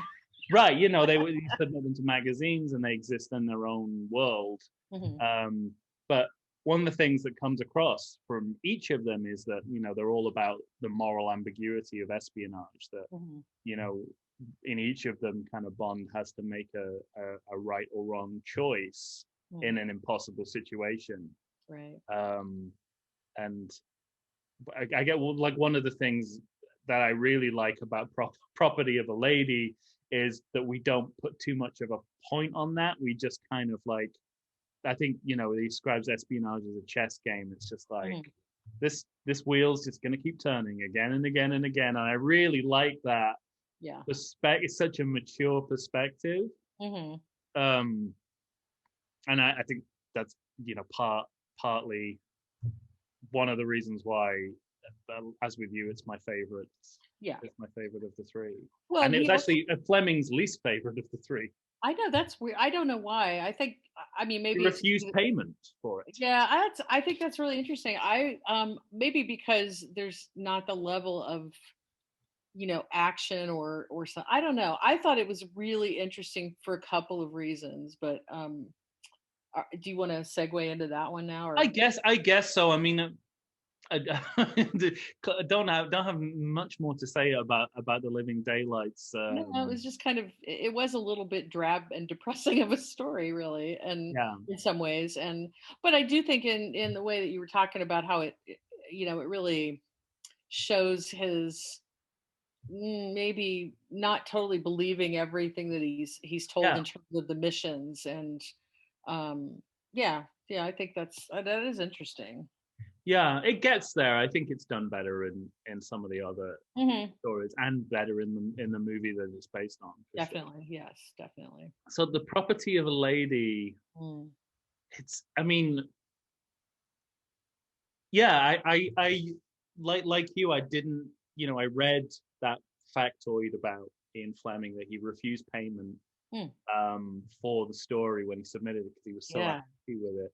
That's really weird because writers never turn down free food or free money ever. Well, I mean, absolutely. It's in character for him at that time when The Spy Who Loved Me got terrible reviews. He blocked a paperback edition of it. Oh. He didn't. So it didn't come out in paperback until after he died. Really? Oh. Yeah. So he was just like, I'm done with all of you. There's a little bit of there's definitely a little bit of that. But I mean, I think he was when he did something that was kind of experimental or a little bit off formula. Yeah. I think he had a lot of buyer's remorse. Like he would sort of say, like, when he realized that this might not be what people want, I think he pulled back and sort of self-flagellation a little bit. Yeah, well, and it's hard too because when you become a famous writer like he was, and people expect a certain thing from you, it's like actors, who do parts and then they try something different and people get upset because it's not on brand or whatever. But as an artistic person, I think you want to stretch and you want to try different things. You don't want to do the same thing over and over and over again just because, I mean, money is one thing, but at that point in his career he may have had plenty of money and he may have thought, I want to do something different. I don't want to just keep regurgitating the same old stuff over and over. And that was true. Like with J.D. Salinger was the same way. When the first movie they made, Catcher in the Rye, they made a movie of what was it called? I can't remember. One of his short stories they made into a movie, and he absolutely hated it, and he would never work with movie people again, like his whole life. And he stipulated that for a period of time, at least I know, they couldn't make movies out of his stuff at all. So Roald Dahl too, he blocked. He sold the rights to Charlie and the Chocolate Factory, and when he saw the the Willy Wonka and the Chocolate Factory, he prevented them from. He pulled the rights to Charlie and the Glass Elevator. Oh, really? Wow. And Roald Dahl collaborated with Ian Fleming a couple of times. That's interesting, because I think that's hard. I'm sure it's hard for writers too, because when you write something, you have a vision in your mind of how it should go, and I have limited experience with movie stuff, but I know that it is a very different animal, and it's very much got many, many heads, because there's all kinds of people involved who have what they want to have happen to your piece. And, when you write a novel, it's just you in a room. I mean, maybe you have an editor probably, but it's not going to be like a committee of people telling you, oh, you got to do it this way, or, no deal. And so he may just have been sick of that part of it at the end and went, I just don't want to have anything to do with it. And he probably didn't need the money. So it's to me, it's like I'm interested to know why you liked it so much, but for me, I think it was just, it's such a quirky idea. Like, it's a really, I don't know if it was intended that way, but as the KGB are laundering funds to double agents through Fabergé eggs being Sotheby's.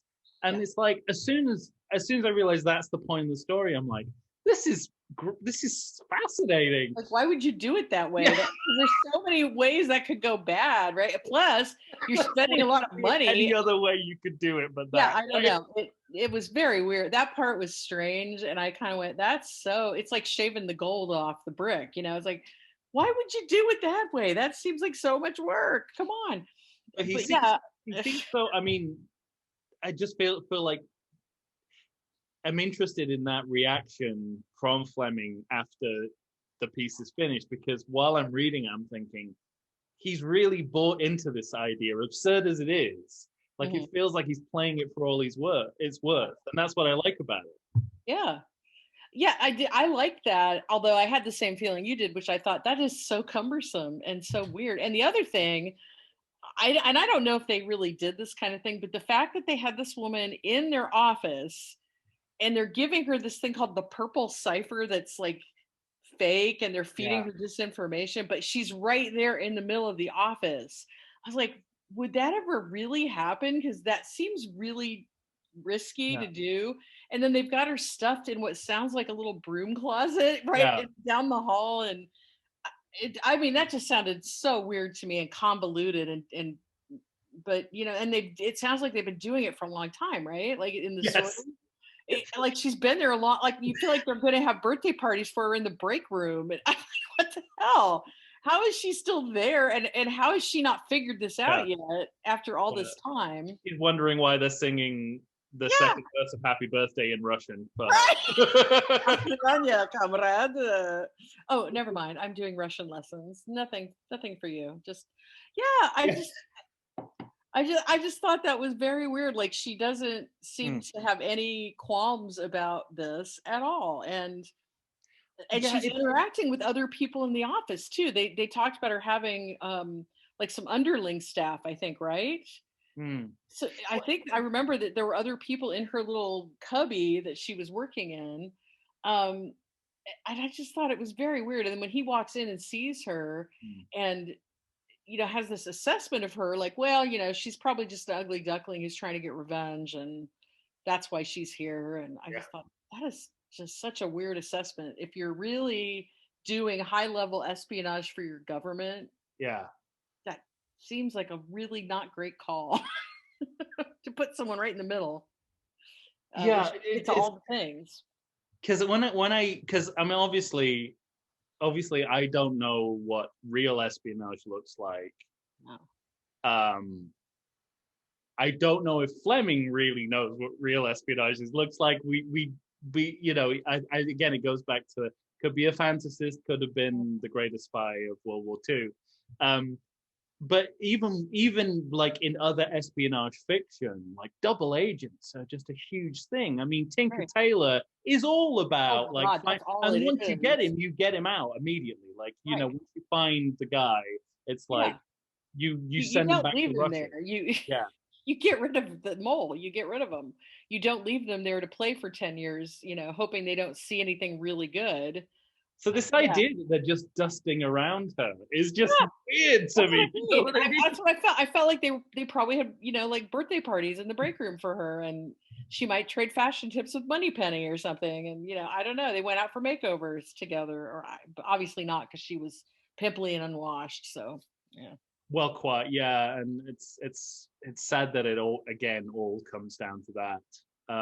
Well, and I thought that was just interesting because obviously, okay, so if we buy into this premise that she is a double agent with the purple cipher, getting the disinformation and sending that on, and all of that, if we buy into that, and that she's a long-term person who's been there for a while, don't you have to wonder, okay, so she must have a clearance, right? How would she get into the building if she didn't? Then seems like a huge risk, right? And so how does she not able to go wander about and just pick up stuff wherever she wants to? Right. Like free security cameras as well. I was just it would be really easy to do. You can't like monitor her. Yeah.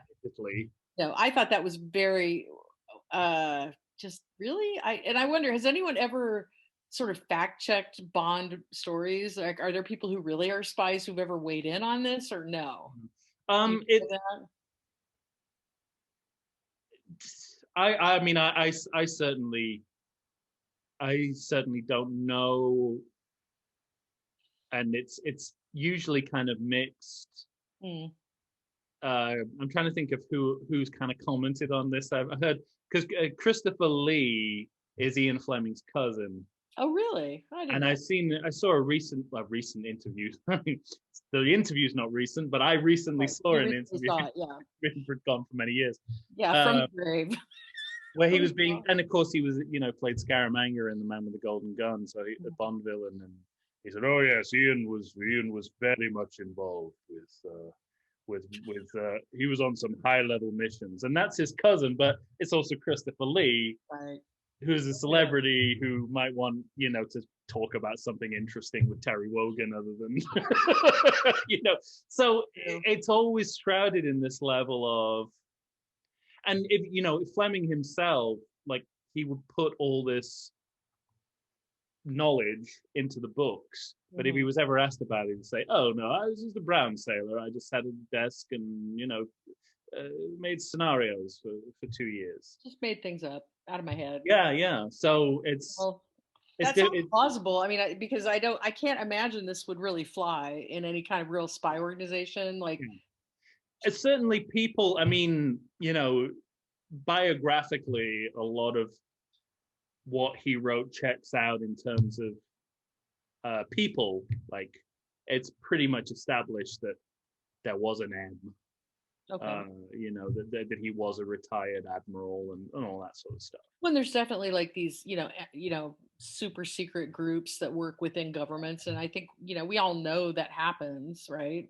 And we don't know what the levels are, and I mean it's like the UFO stuff. Like they, you get just enough information that you go, well, it could be true, but maybe not, but I don't know, and maybe we don't. There's no way to really know what is going on, but I really can't buy that there's this woman mole in the middle of everything down the hall from just in her little cubby doing her thing, and she doesn't know anything about it.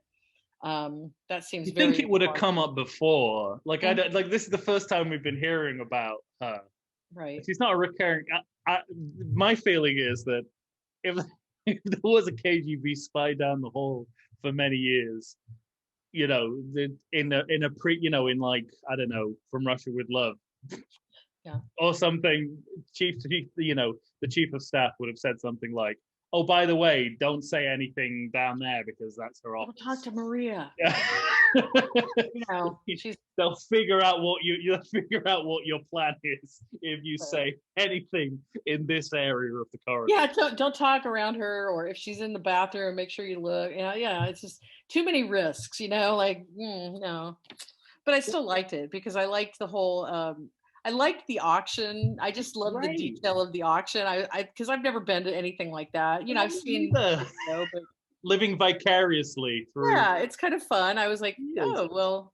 And then the thing that the emerald sphere, and I don't remember what it's called. What's it called? They have a name for it, but I can't remember it. the thing that she's supposed to get. The Fabergé egg? The what? The Fabergé egg? Yeah, well, yes. But did they call? I don't know. Maybe they did. Maybe I'm making it up. I thought they called it some other name that was really cool. Did I write it down? I don't know. I did write this down. It was they said Maria Freudenstein was not attractive enough to form liaisons that could be a security risk. Which I thought was really funny. That's what he wrote that in there. That's why they didn't worry about her, because she's so ugly. No one's going to want to, get with her and trade secrets. So, not a problem. He uses the word bitch to describe other people enough. He's a pretty much bit of a bitch himself. Yeah. With phrases like that. Yes, that's just like, well, if she's not really somebody you could sleep with, there's not a risk. So it's all good. Maybe that's why they let her stay, because she was.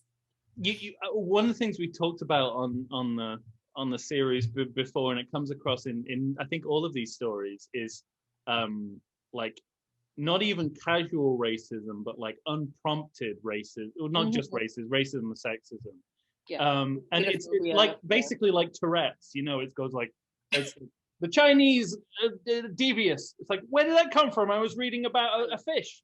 Like it's sort of like and I feel like it's the same here. They just it's this kind of like bigotry Tourette's that you can't, that it just comes out no matter what you're talking about. Well, it's like, I don't know if you've ever had this experience, but sometimes when people get super old and they sometimes start losing their faculties, their racism stuff comes out. And I've noticed this sometimes with people who are having issues, they don't notice eventually. Yeah. And so it's kind of like that, where it's such an undercurrent of life at that time that it's not even something you mention. Like you wouldn't even necessarily flag it. It's like, I don't know. There's so many things like that in these stories and others of that period that, you don't even, those people in that world, it doesn't even register to them because it's just a given. Yeah. It's like the sky is blue, the grass is green, Jews are greedy, Chinese are devious, Russians are sneaky, Italians smell like garlic, ugly women are evil. Yeah. Yeah. And it's just like, it's like a woven into the fabric of life at that time, in the way that people are just wrong. Yeah. And it's just, Fleming's big on that. Well, and of course he's coming from a background of, what now we would call white privilege, because he grew up as a man in this culture, and he hasn't had to deal with most of the things that people with different races or sexes or whatever have had to deal with, and in that way I feel like it wasn't on anybody's radar. If you were in the white establishment, it didn't even occur to you that this was stuff that people dealt with. I mean, I feel like that about myself from the younger part of my life. I really did not know. You know what? This is off topic, but have you seen Watchmen on HBO? I haven't seen that yet. No. Okay, so I watched it. It was great. But in Watchmen, they had this whole. There's a lot of racial stuff in it, and they had a whole subtext about the Tulsa massacre in Tulsa, Oklahoma. Mm-hmm. And when I was watching, I'd never heard of this at all. And I watched it and I was like, wow, are they just doing alternative history or what's up with this? So I looked it up and I'm like, how did I get to be this old in my life and I didn't even know about this? And so I feel like this stuff that he writes, it's very much like that. It's so not a thing that it's not even on the radar. Like it's not a choice to admit it or not. It's just there. Yeah, it's a really important point, and it's why I often choose to give him the benefit of the doubt when I see him trying to talk about something badly and in entirely the wrong terms. But in all of the books we've done so far, like I've seen the attempt to kind of understand how people who are not you think. Yeah. And it goes spectacularly wrong, but I can see the attempt here. And there's even a moment in the Octopussy short stories where he notices like poor native Jamaicans in a way that suggests to me that it's not a big deal. Looking at 2021, not a big deal. Just Yeah. to say that, like, oh, by the way, while all these rich people are living it up, you know, the people who actually live here live in pretty bad circumstances. But I feel like maybe that was something at least he thought was a progressive thought process in 1962. We're talking about how the attitudes are in the past because they're doing it in the I think it's a lot. It reminds me a lot of how people now are dealing with different gender identities.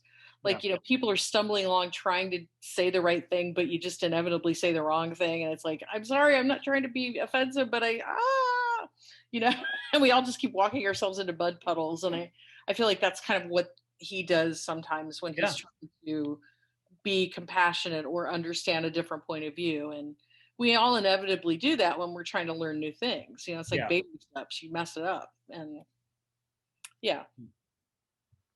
But also, I don't know why he has to impinge Dr. Fanshaw's heterosexuality. That comes out of nowhere. He's sort of like, he's probably homosexual. Yeah, he's probably homosexual. Well, that was illegal too at that time, though, wasn't it? Yeah, it was illegal, and I mean, Fleming was anti-gay. I mean, I'm not even going to qualify that. He like gay men and lesbians in his books described in such horrific terms. It's disgusting. But that was also part of that time was, and I don't know when that ended, honestly, because I don't know my British history, but I know, for a long time, well, of course, we all know the story of Alan Turing, who pretty much ended World War II, and then, was given the choice of being jailed or chemically castrated. And, if you can do that to someone who's saved the world, I don't know of course, everybody just takes that as gospel. That's just how it is, right? Mm-hmm. So I feel like you can't really, in the context of today, forgive it, but you have to look at it like that's how things were then, and it's like when you read Huck Finn, there's so much racism in Huck Finn, but that was sort of the point of Huck Finn. But, I don't think Ian Fleming was trying to change anybody's mind or fix Definitely not about homosexuality. He wasn't. Not for that. No.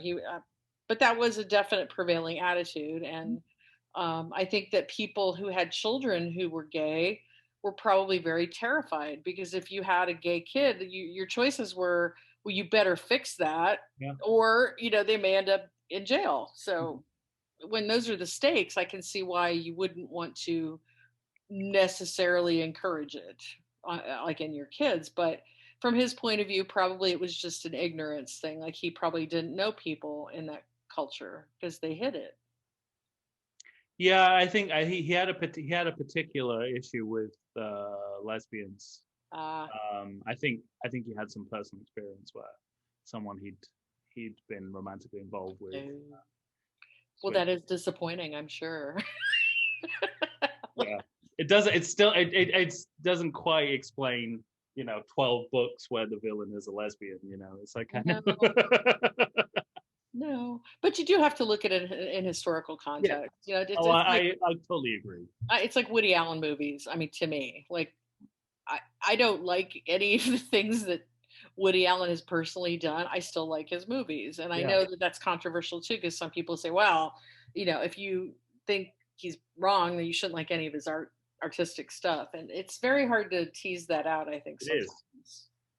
It is. Yes, and then it's about how far do you go and how much do you allow for historical context, and it gets very it gets very muddy, and you have to make a lot of judgment calls, I think, on and it's hard on each situation, Yeah, and now I mean people are so ready to call you out on anything that you say or do, and so it's very fraught, I think, right now, especially. But like you said, I mean, we're looking at these things as historical relics, basically. These novels, at least. I think the movies they're making now, obviously there's different criteria, because the world isn't the same. But when you look at the books, those are like a time capsule, and they're frozen. They really are. Yeah. You have to really look at him from that lens, and not just say, well, I'm never going to read these because he's misogynistic or he's anti-gay, because that's not really what it was about. No. So yeah, Yeah, and there's it's no worth to it. It's just you can't just judge it based on our standards today. yeah, and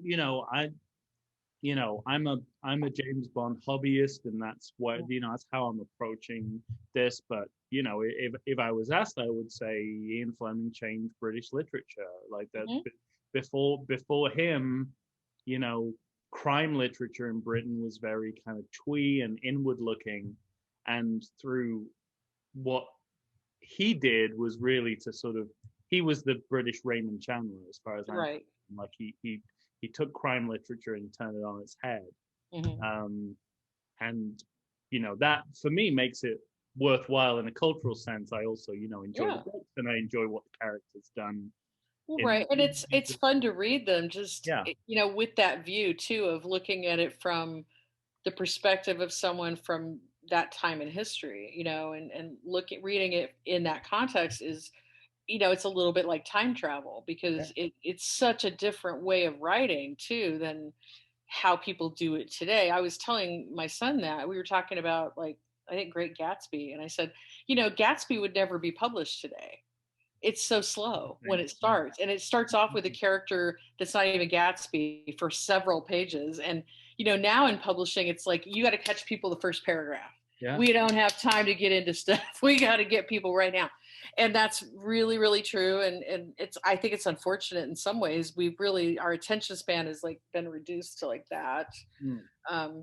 But that's just kind of what happens. You can't meander in a novel. Where can you meander? You cannot meander anymore. It is not encouraged. What would I personally like a good meander in the book, but past first.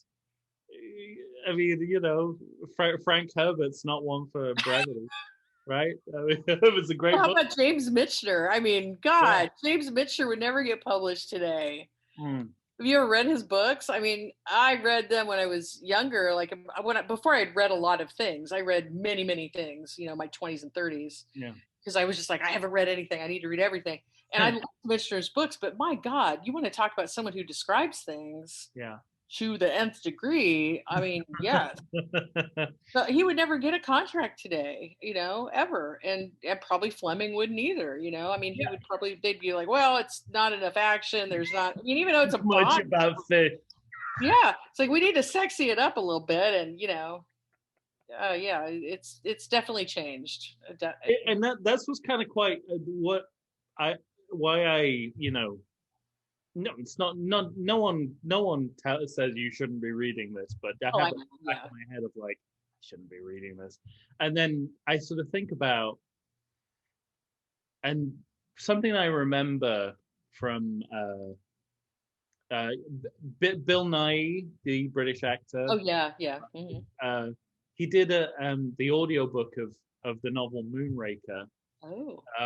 And I listened to an interview that he did about that, and he'd never read a Bond book before. And they were saying, did anything surprise you about the book? And he said, it was so well written. I didn't think this was part of the Bond deal, that things were well written.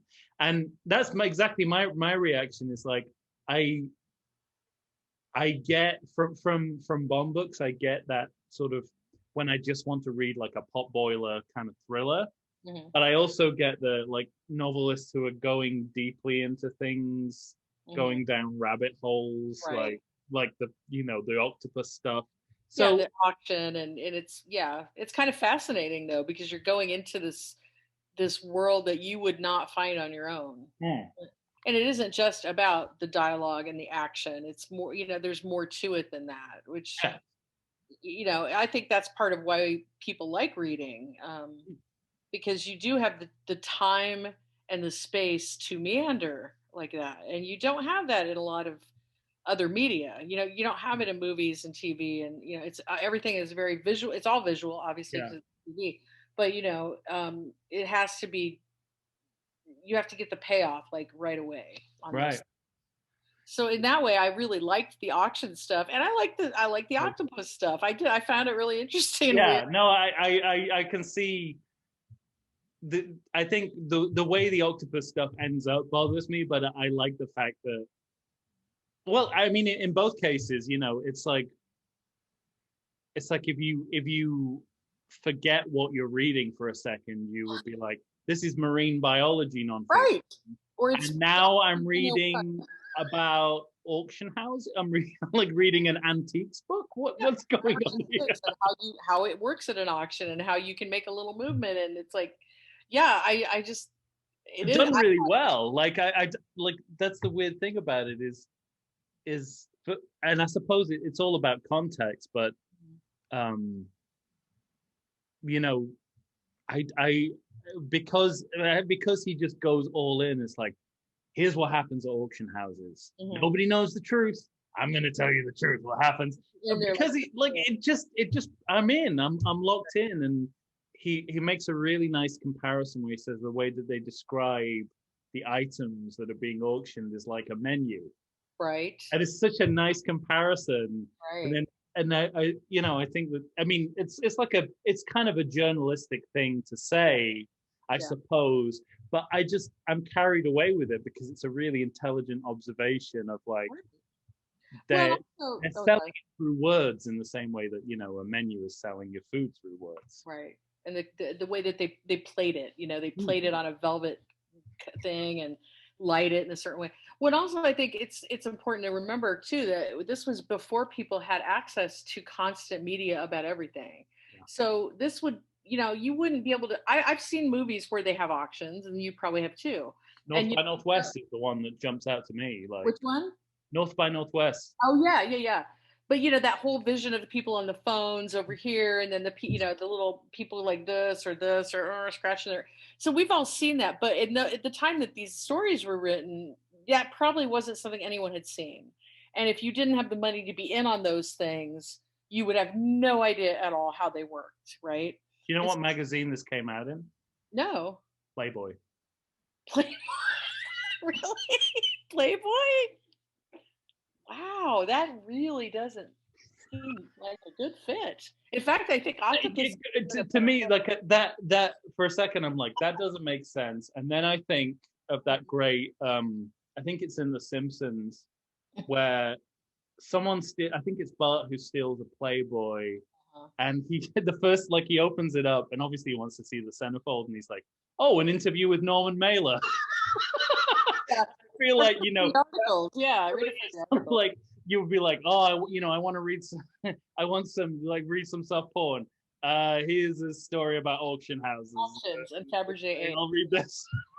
Well, that was a weird thing about that magazine, though, because I mean, it was a funny line that people say, "Well, I read it for the articles," but it really true.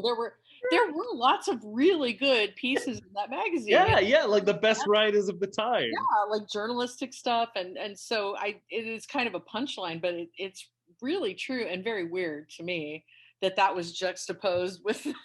But I guess they were thinking, well, men like both things. They like women with nothing on, and they also like deep dives into auctions. And but then, I mean, you have to imagine the conversation of like, excuse me, Hugh, please don't, you don't have to pay me for this. It's not good. It's not good. Yeah, I know. Please don't put it in your magazine. But it also goes back to something that I think Fleming is one of the best writers for, which is anything that's kind of high stakes competitive set pieces, card games, sports, you know, golf. Like whenever that happens in the book, it's just like he knows how to. And when we did the Casino Royale episode, we talked to myself and Mike, who was the guest. He was merciless in saying, like, you really don't understand how this card game works. And I was like, I don't need to, because Ian Fleming describes it right such a way that I don't need to know how the game works. I know because he writes it so well that I understand. And he's like, but and he's showing me the cards. I'm like, no, I don't need any of that. I don't, you don't want that either. You don't want that level of detail, but the level that he strikes is enough that you feel like you really understand what's going on, but you really don't. You don't really know, but you feel like you don't have to. Yeah, you don't have to. If you want, but you don't have to. And I think that's great about it. No, that was masterful writing in that auction bit, and also the diving bit. Like you really feel like you're there and you're experiencing that thing. Yes. So, and then that probably goes back to his journalism training because he knows what details to tease out to really make you feel like you're in the middle of it, you know. And there's so many details that could be included, like that aren't, you know, we don't need to know how many carats the stones are or what configuration they're in. You know, we need a vague description of how cool it is. You know, we don't need all the other stuff that you would need if you were really going to bid on something. Yeah. But he did a great job with that, you know, and when he goes into like how I don't find this part interesting, but when he was talking about guns and how they're put together and all that stuff, I don't find it interesting. But I felt like when I read it, I was like, I understand how that works. Yeah. You know, I get it. He mystifies it for you. I Yeah. couldn't do it, but I get it. You know, I get how it works. And that is pretty hard to do because you really have to be able to tease out the right details. That's so true, and it's kind of funny because obviously the property of a lady features in the movie Octopussy, and it's a great scene, and I like that movie. You're not supposed to say that, but I like that movie. But they make it part of this very convoluted plot, which involves like, you know, is it a fake? Is it real? Nuclear bombs, all that sort of stuff. And whereas with the Living Daylights, I was like, they made all the, like, in adapting the story, they made just the right changes. I feel like with the movie of Octopussy, I would much rather it be just this, like, there's a KGB guy there. Yeah. He's the guy who's bidding on this. Yeah. It's like, that objective is so clear. Like, I couldn't tell you what the plot of the movie Octopussy is, but this is it's such a simple idea of like, we're going to catch this guy because he's the guy who's going to bid on this, and we just have to wait for our moment. But that's interesting enough. I mean, and you could make it. It is interesting in the way he did it, and you know, trying to learn what to look for because the auction is. When I thought it was really interesting because the other guy that was with him said you need to watch the auctioneer. Yes. Where he's looking and see where his eyes go. Because I mean, he's not supposed to be giving that away, but inevitably he does because he's a human being and he has to see like who's making a sign, right? And I don't think I would have thought of that. I wouldn't have thought to watch the auctioneer to figure out who's who. So that in itself is interesting enough. But I'm sure, you know, making Bond movies, they want to make it as like bombastic as possible. So and you know, Bond steals the real Fabergé egg and replaces, you know, he like replaces it with fake and all that sort of stuff. I like the fact that they're even bothering to put that in there, you know, because they make a big deal of it. You know, they say the property of a lady, and well, now I'm gonna have to go watch it because I don't remember it. I'm sure I watched it when I was a kid. But the other big connection, and I meant to mention this when we talked about Octopussy, is that in the movie of Octopussy, the character played by Lois Maxwell, is the daughter of Major Dexter Smythe. Oh. And they have a conversation where she says, "You gave my father," you know, she basically gives a synopsis of the short story and says, my father stole this gold, you found him, you gave him a chance to, you know, end his life with dignity. And I thank you for that.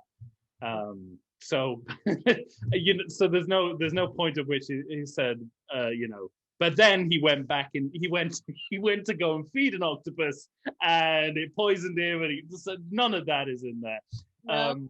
So it's kind of interesting how they use the same source material to make a totally different point. Yeah. Although I will say you should consider the fact that perhaps the daughter is the product of the mating of Dexter Smythe and the octopus. Well, she is. I mean, she is called Octopussy. Well, I know. So she's taken the name of her mother. You know, maybe she's named after her mom. The mother's name. Wow, that has changed that whole movie for me. I just blew your mind, didn't I? That she's half octopus. She's half octopus. She's grabby. She's handsy. Oh, she's tentacly, I guess, really. Did you ever see her naked in the movie? I mean, you don't know. Not quite. You never quite see anyone naked in a No, Bond of movie. course. That's the mystery of it. One, just just like a glimpse of. That's probably where she kept the tentacles in the bikini or something, so you wouldn't see them. Well, I mean, it's a mad enough movie that would storyline would sort of work. That's the real story. That's what really happened. That's what really happened. Wow. Behind the scenes, man. It was a whole different story. It's a human octopus hybrid story. That's great. I think someone should really run with that. I'm on it, man. Yeah. I'm on it. The Laura Preble cut of Octopussy. Yeah, baby. I'm gonna do it. I think there's a lot. I mean that's everything I had for.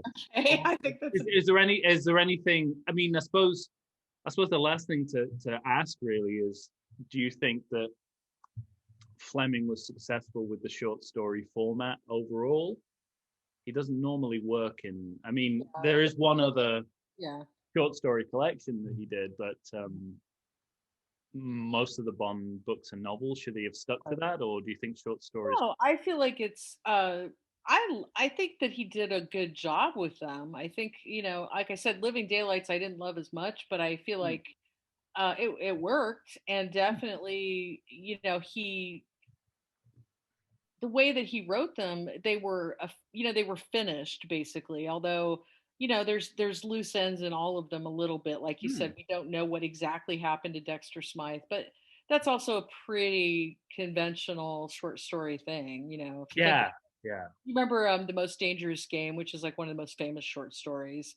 When I've done that with kids, they always go, well, what happened to him? And I'm like, well, read it. What do you think? And you have to infer what happened, but I think we know.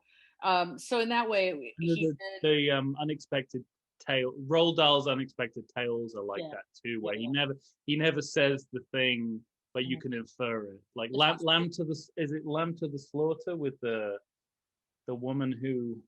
Oh God, I don't know. It was an Alfred Hitchcock presents as well.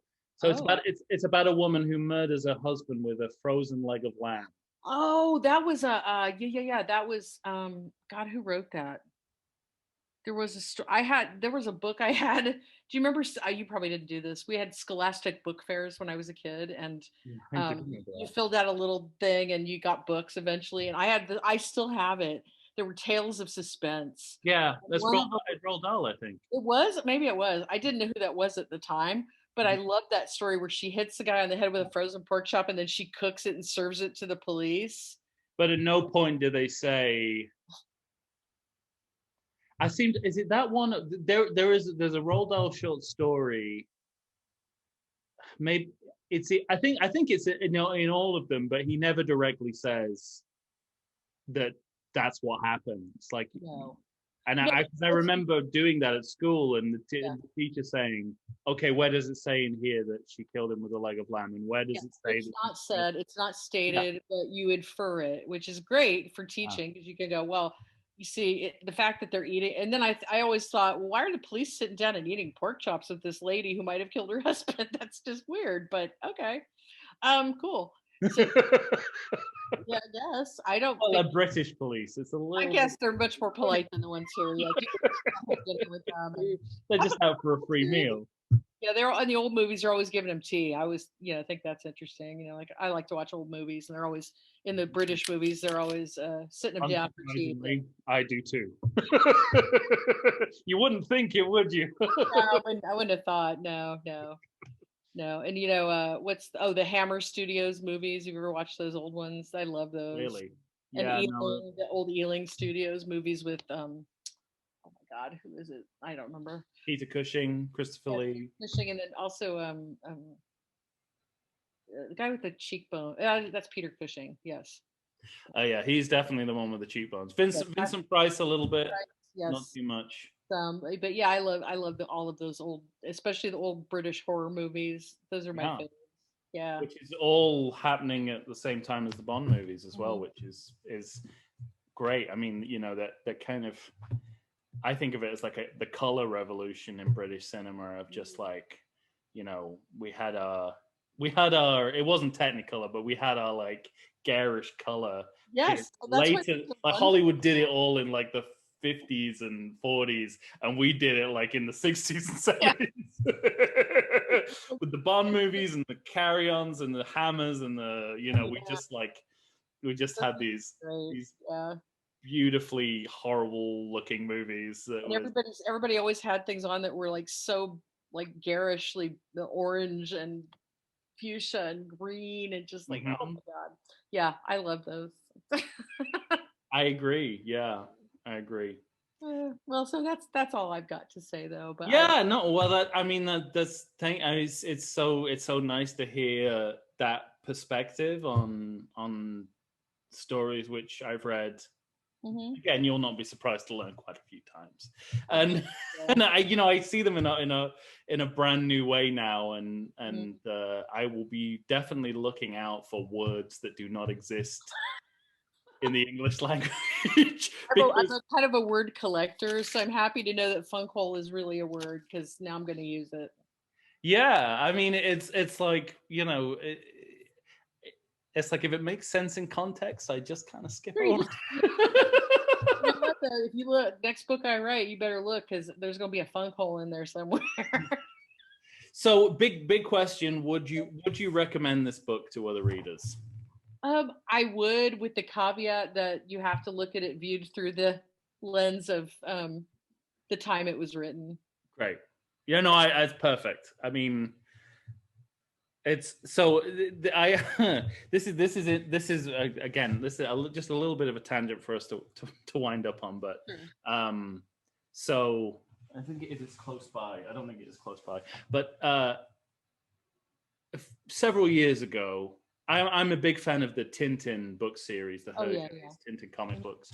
And more than a few years ago, I'm saying a few years ago to hide the fact that I'm aging horribly. I know, it's always some years ago, they re-released a particularly controversial edition of the Tintin series called Tintin in the Congo, which has some of the most outdated representations of African people that you will ever see. Yeah. And you know, even at the time, and this I'm gonna say like 2000, around 2000 probably. Even at the time, there was some trepidation about putting. It was the first time it was put out in a color edition. Yeah.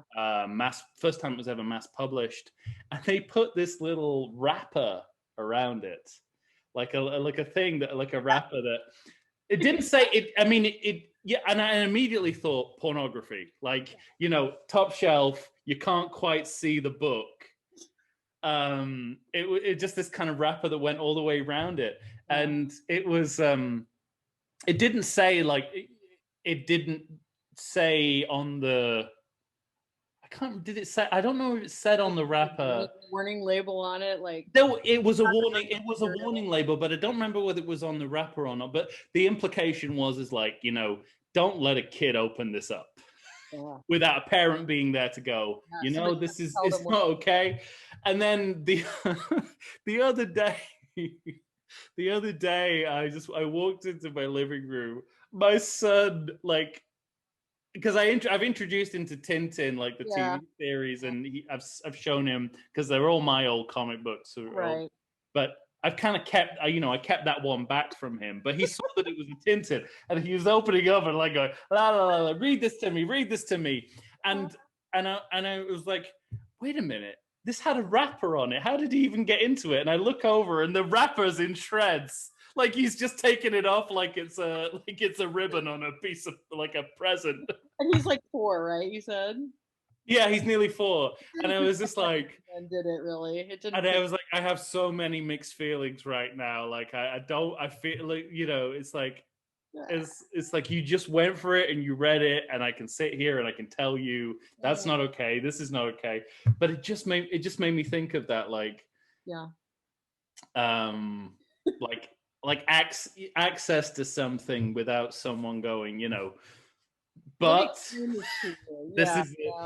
And it reminded me of another podcast I listened to, the screenwriter John Ingle on ABCDTOS, which is a Star Trek podcast, Oh. and they were talking about how much women get hit in that show.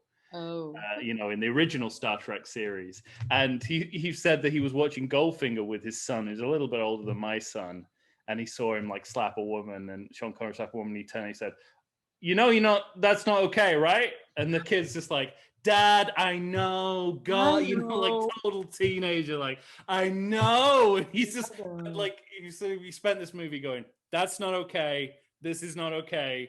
Don't do that.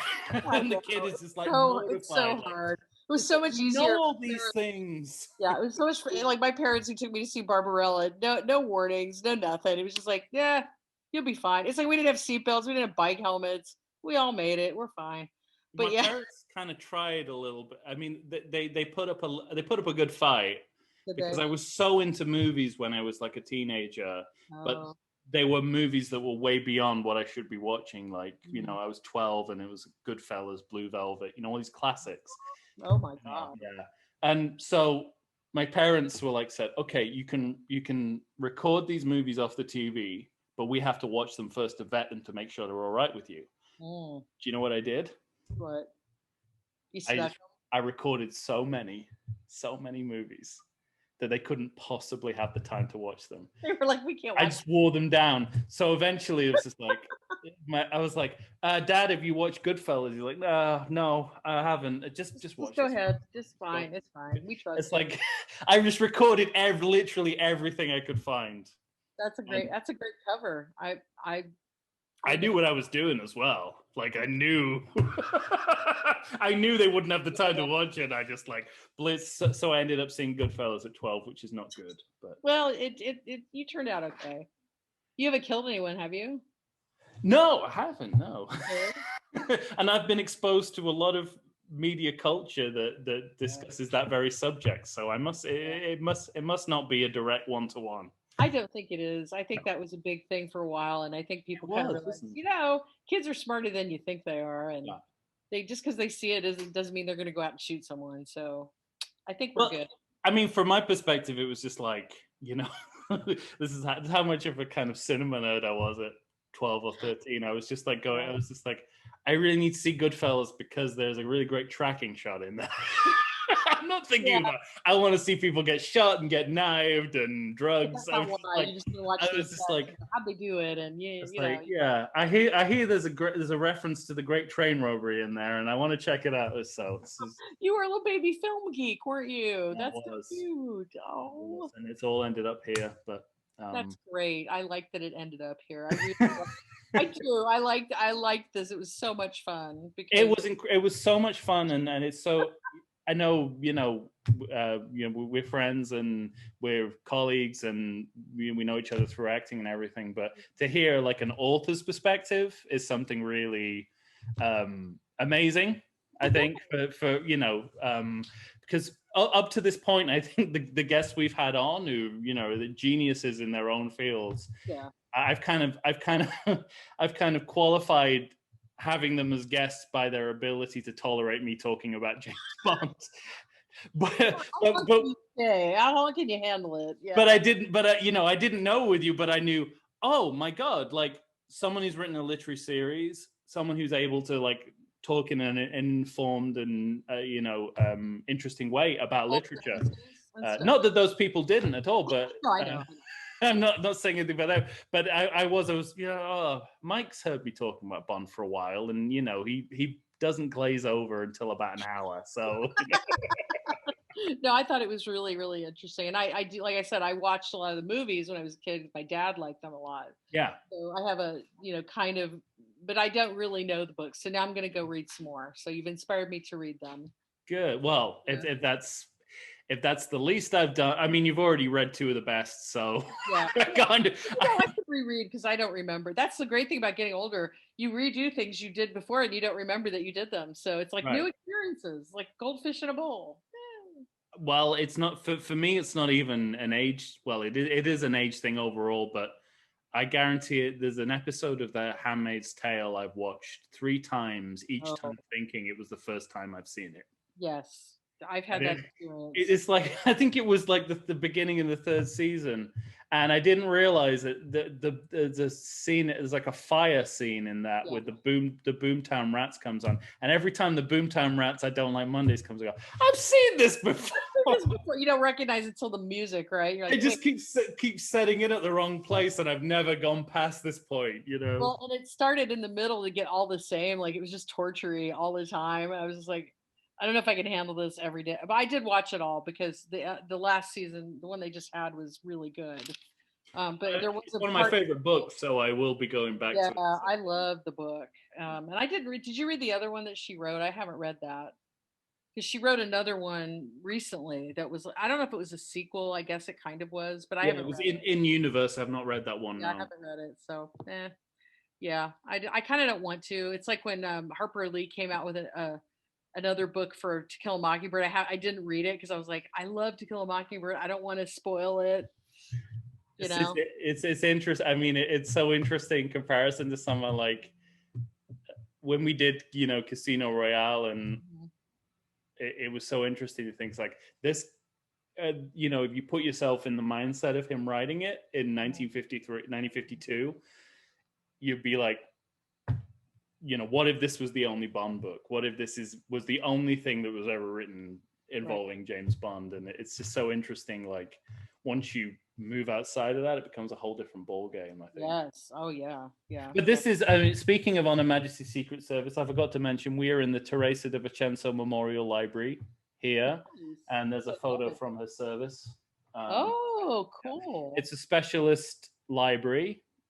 We only feature books where main characters die at the end. Oh. So that's where we're broadcasting from today. And we'll always be broadcasting from.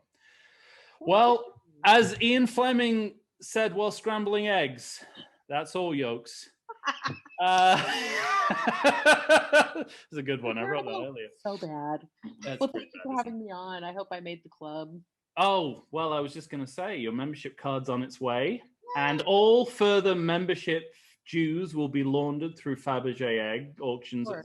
I would expect no less from you. Even though there may be far more straightforward means to do that. No, you paid all your dues in this one session. It's been fun to talk to you. All right. And so I'm going to say goodbye to Laura and thank you so much. Those of you watching, stick around for the digestif of Octopussy. We're going to break this book down in 1 minute. And now, the digestif. Octopussy. I'd like to be under the sea with Octopussy scarfing up my face. I let James Bond in, confessed all my sins, and an Octopussy scarfed up my face. The Living Daylights. James Bond had such little respect for women, he refused to kill one even when it was his job. Bond also hated people who drank tea and added milk to things. The property of a lady. Ever been in an auction house? I have, and I saw everything that happened in there. What's this got to do with James Bond? The KGB launder money by auctioning off Fabergé eggs. No, really. Comment, subscribe, review on Twitter, YouTube, Instagram, and Facebook via Lonesome Whistle Productions. The James Bond Book Club will return in our first non-Fleming James Bond book, Colonel Sun by Robert Markham, a.k.a. Kingsley Amis, on Sunday, August 15th.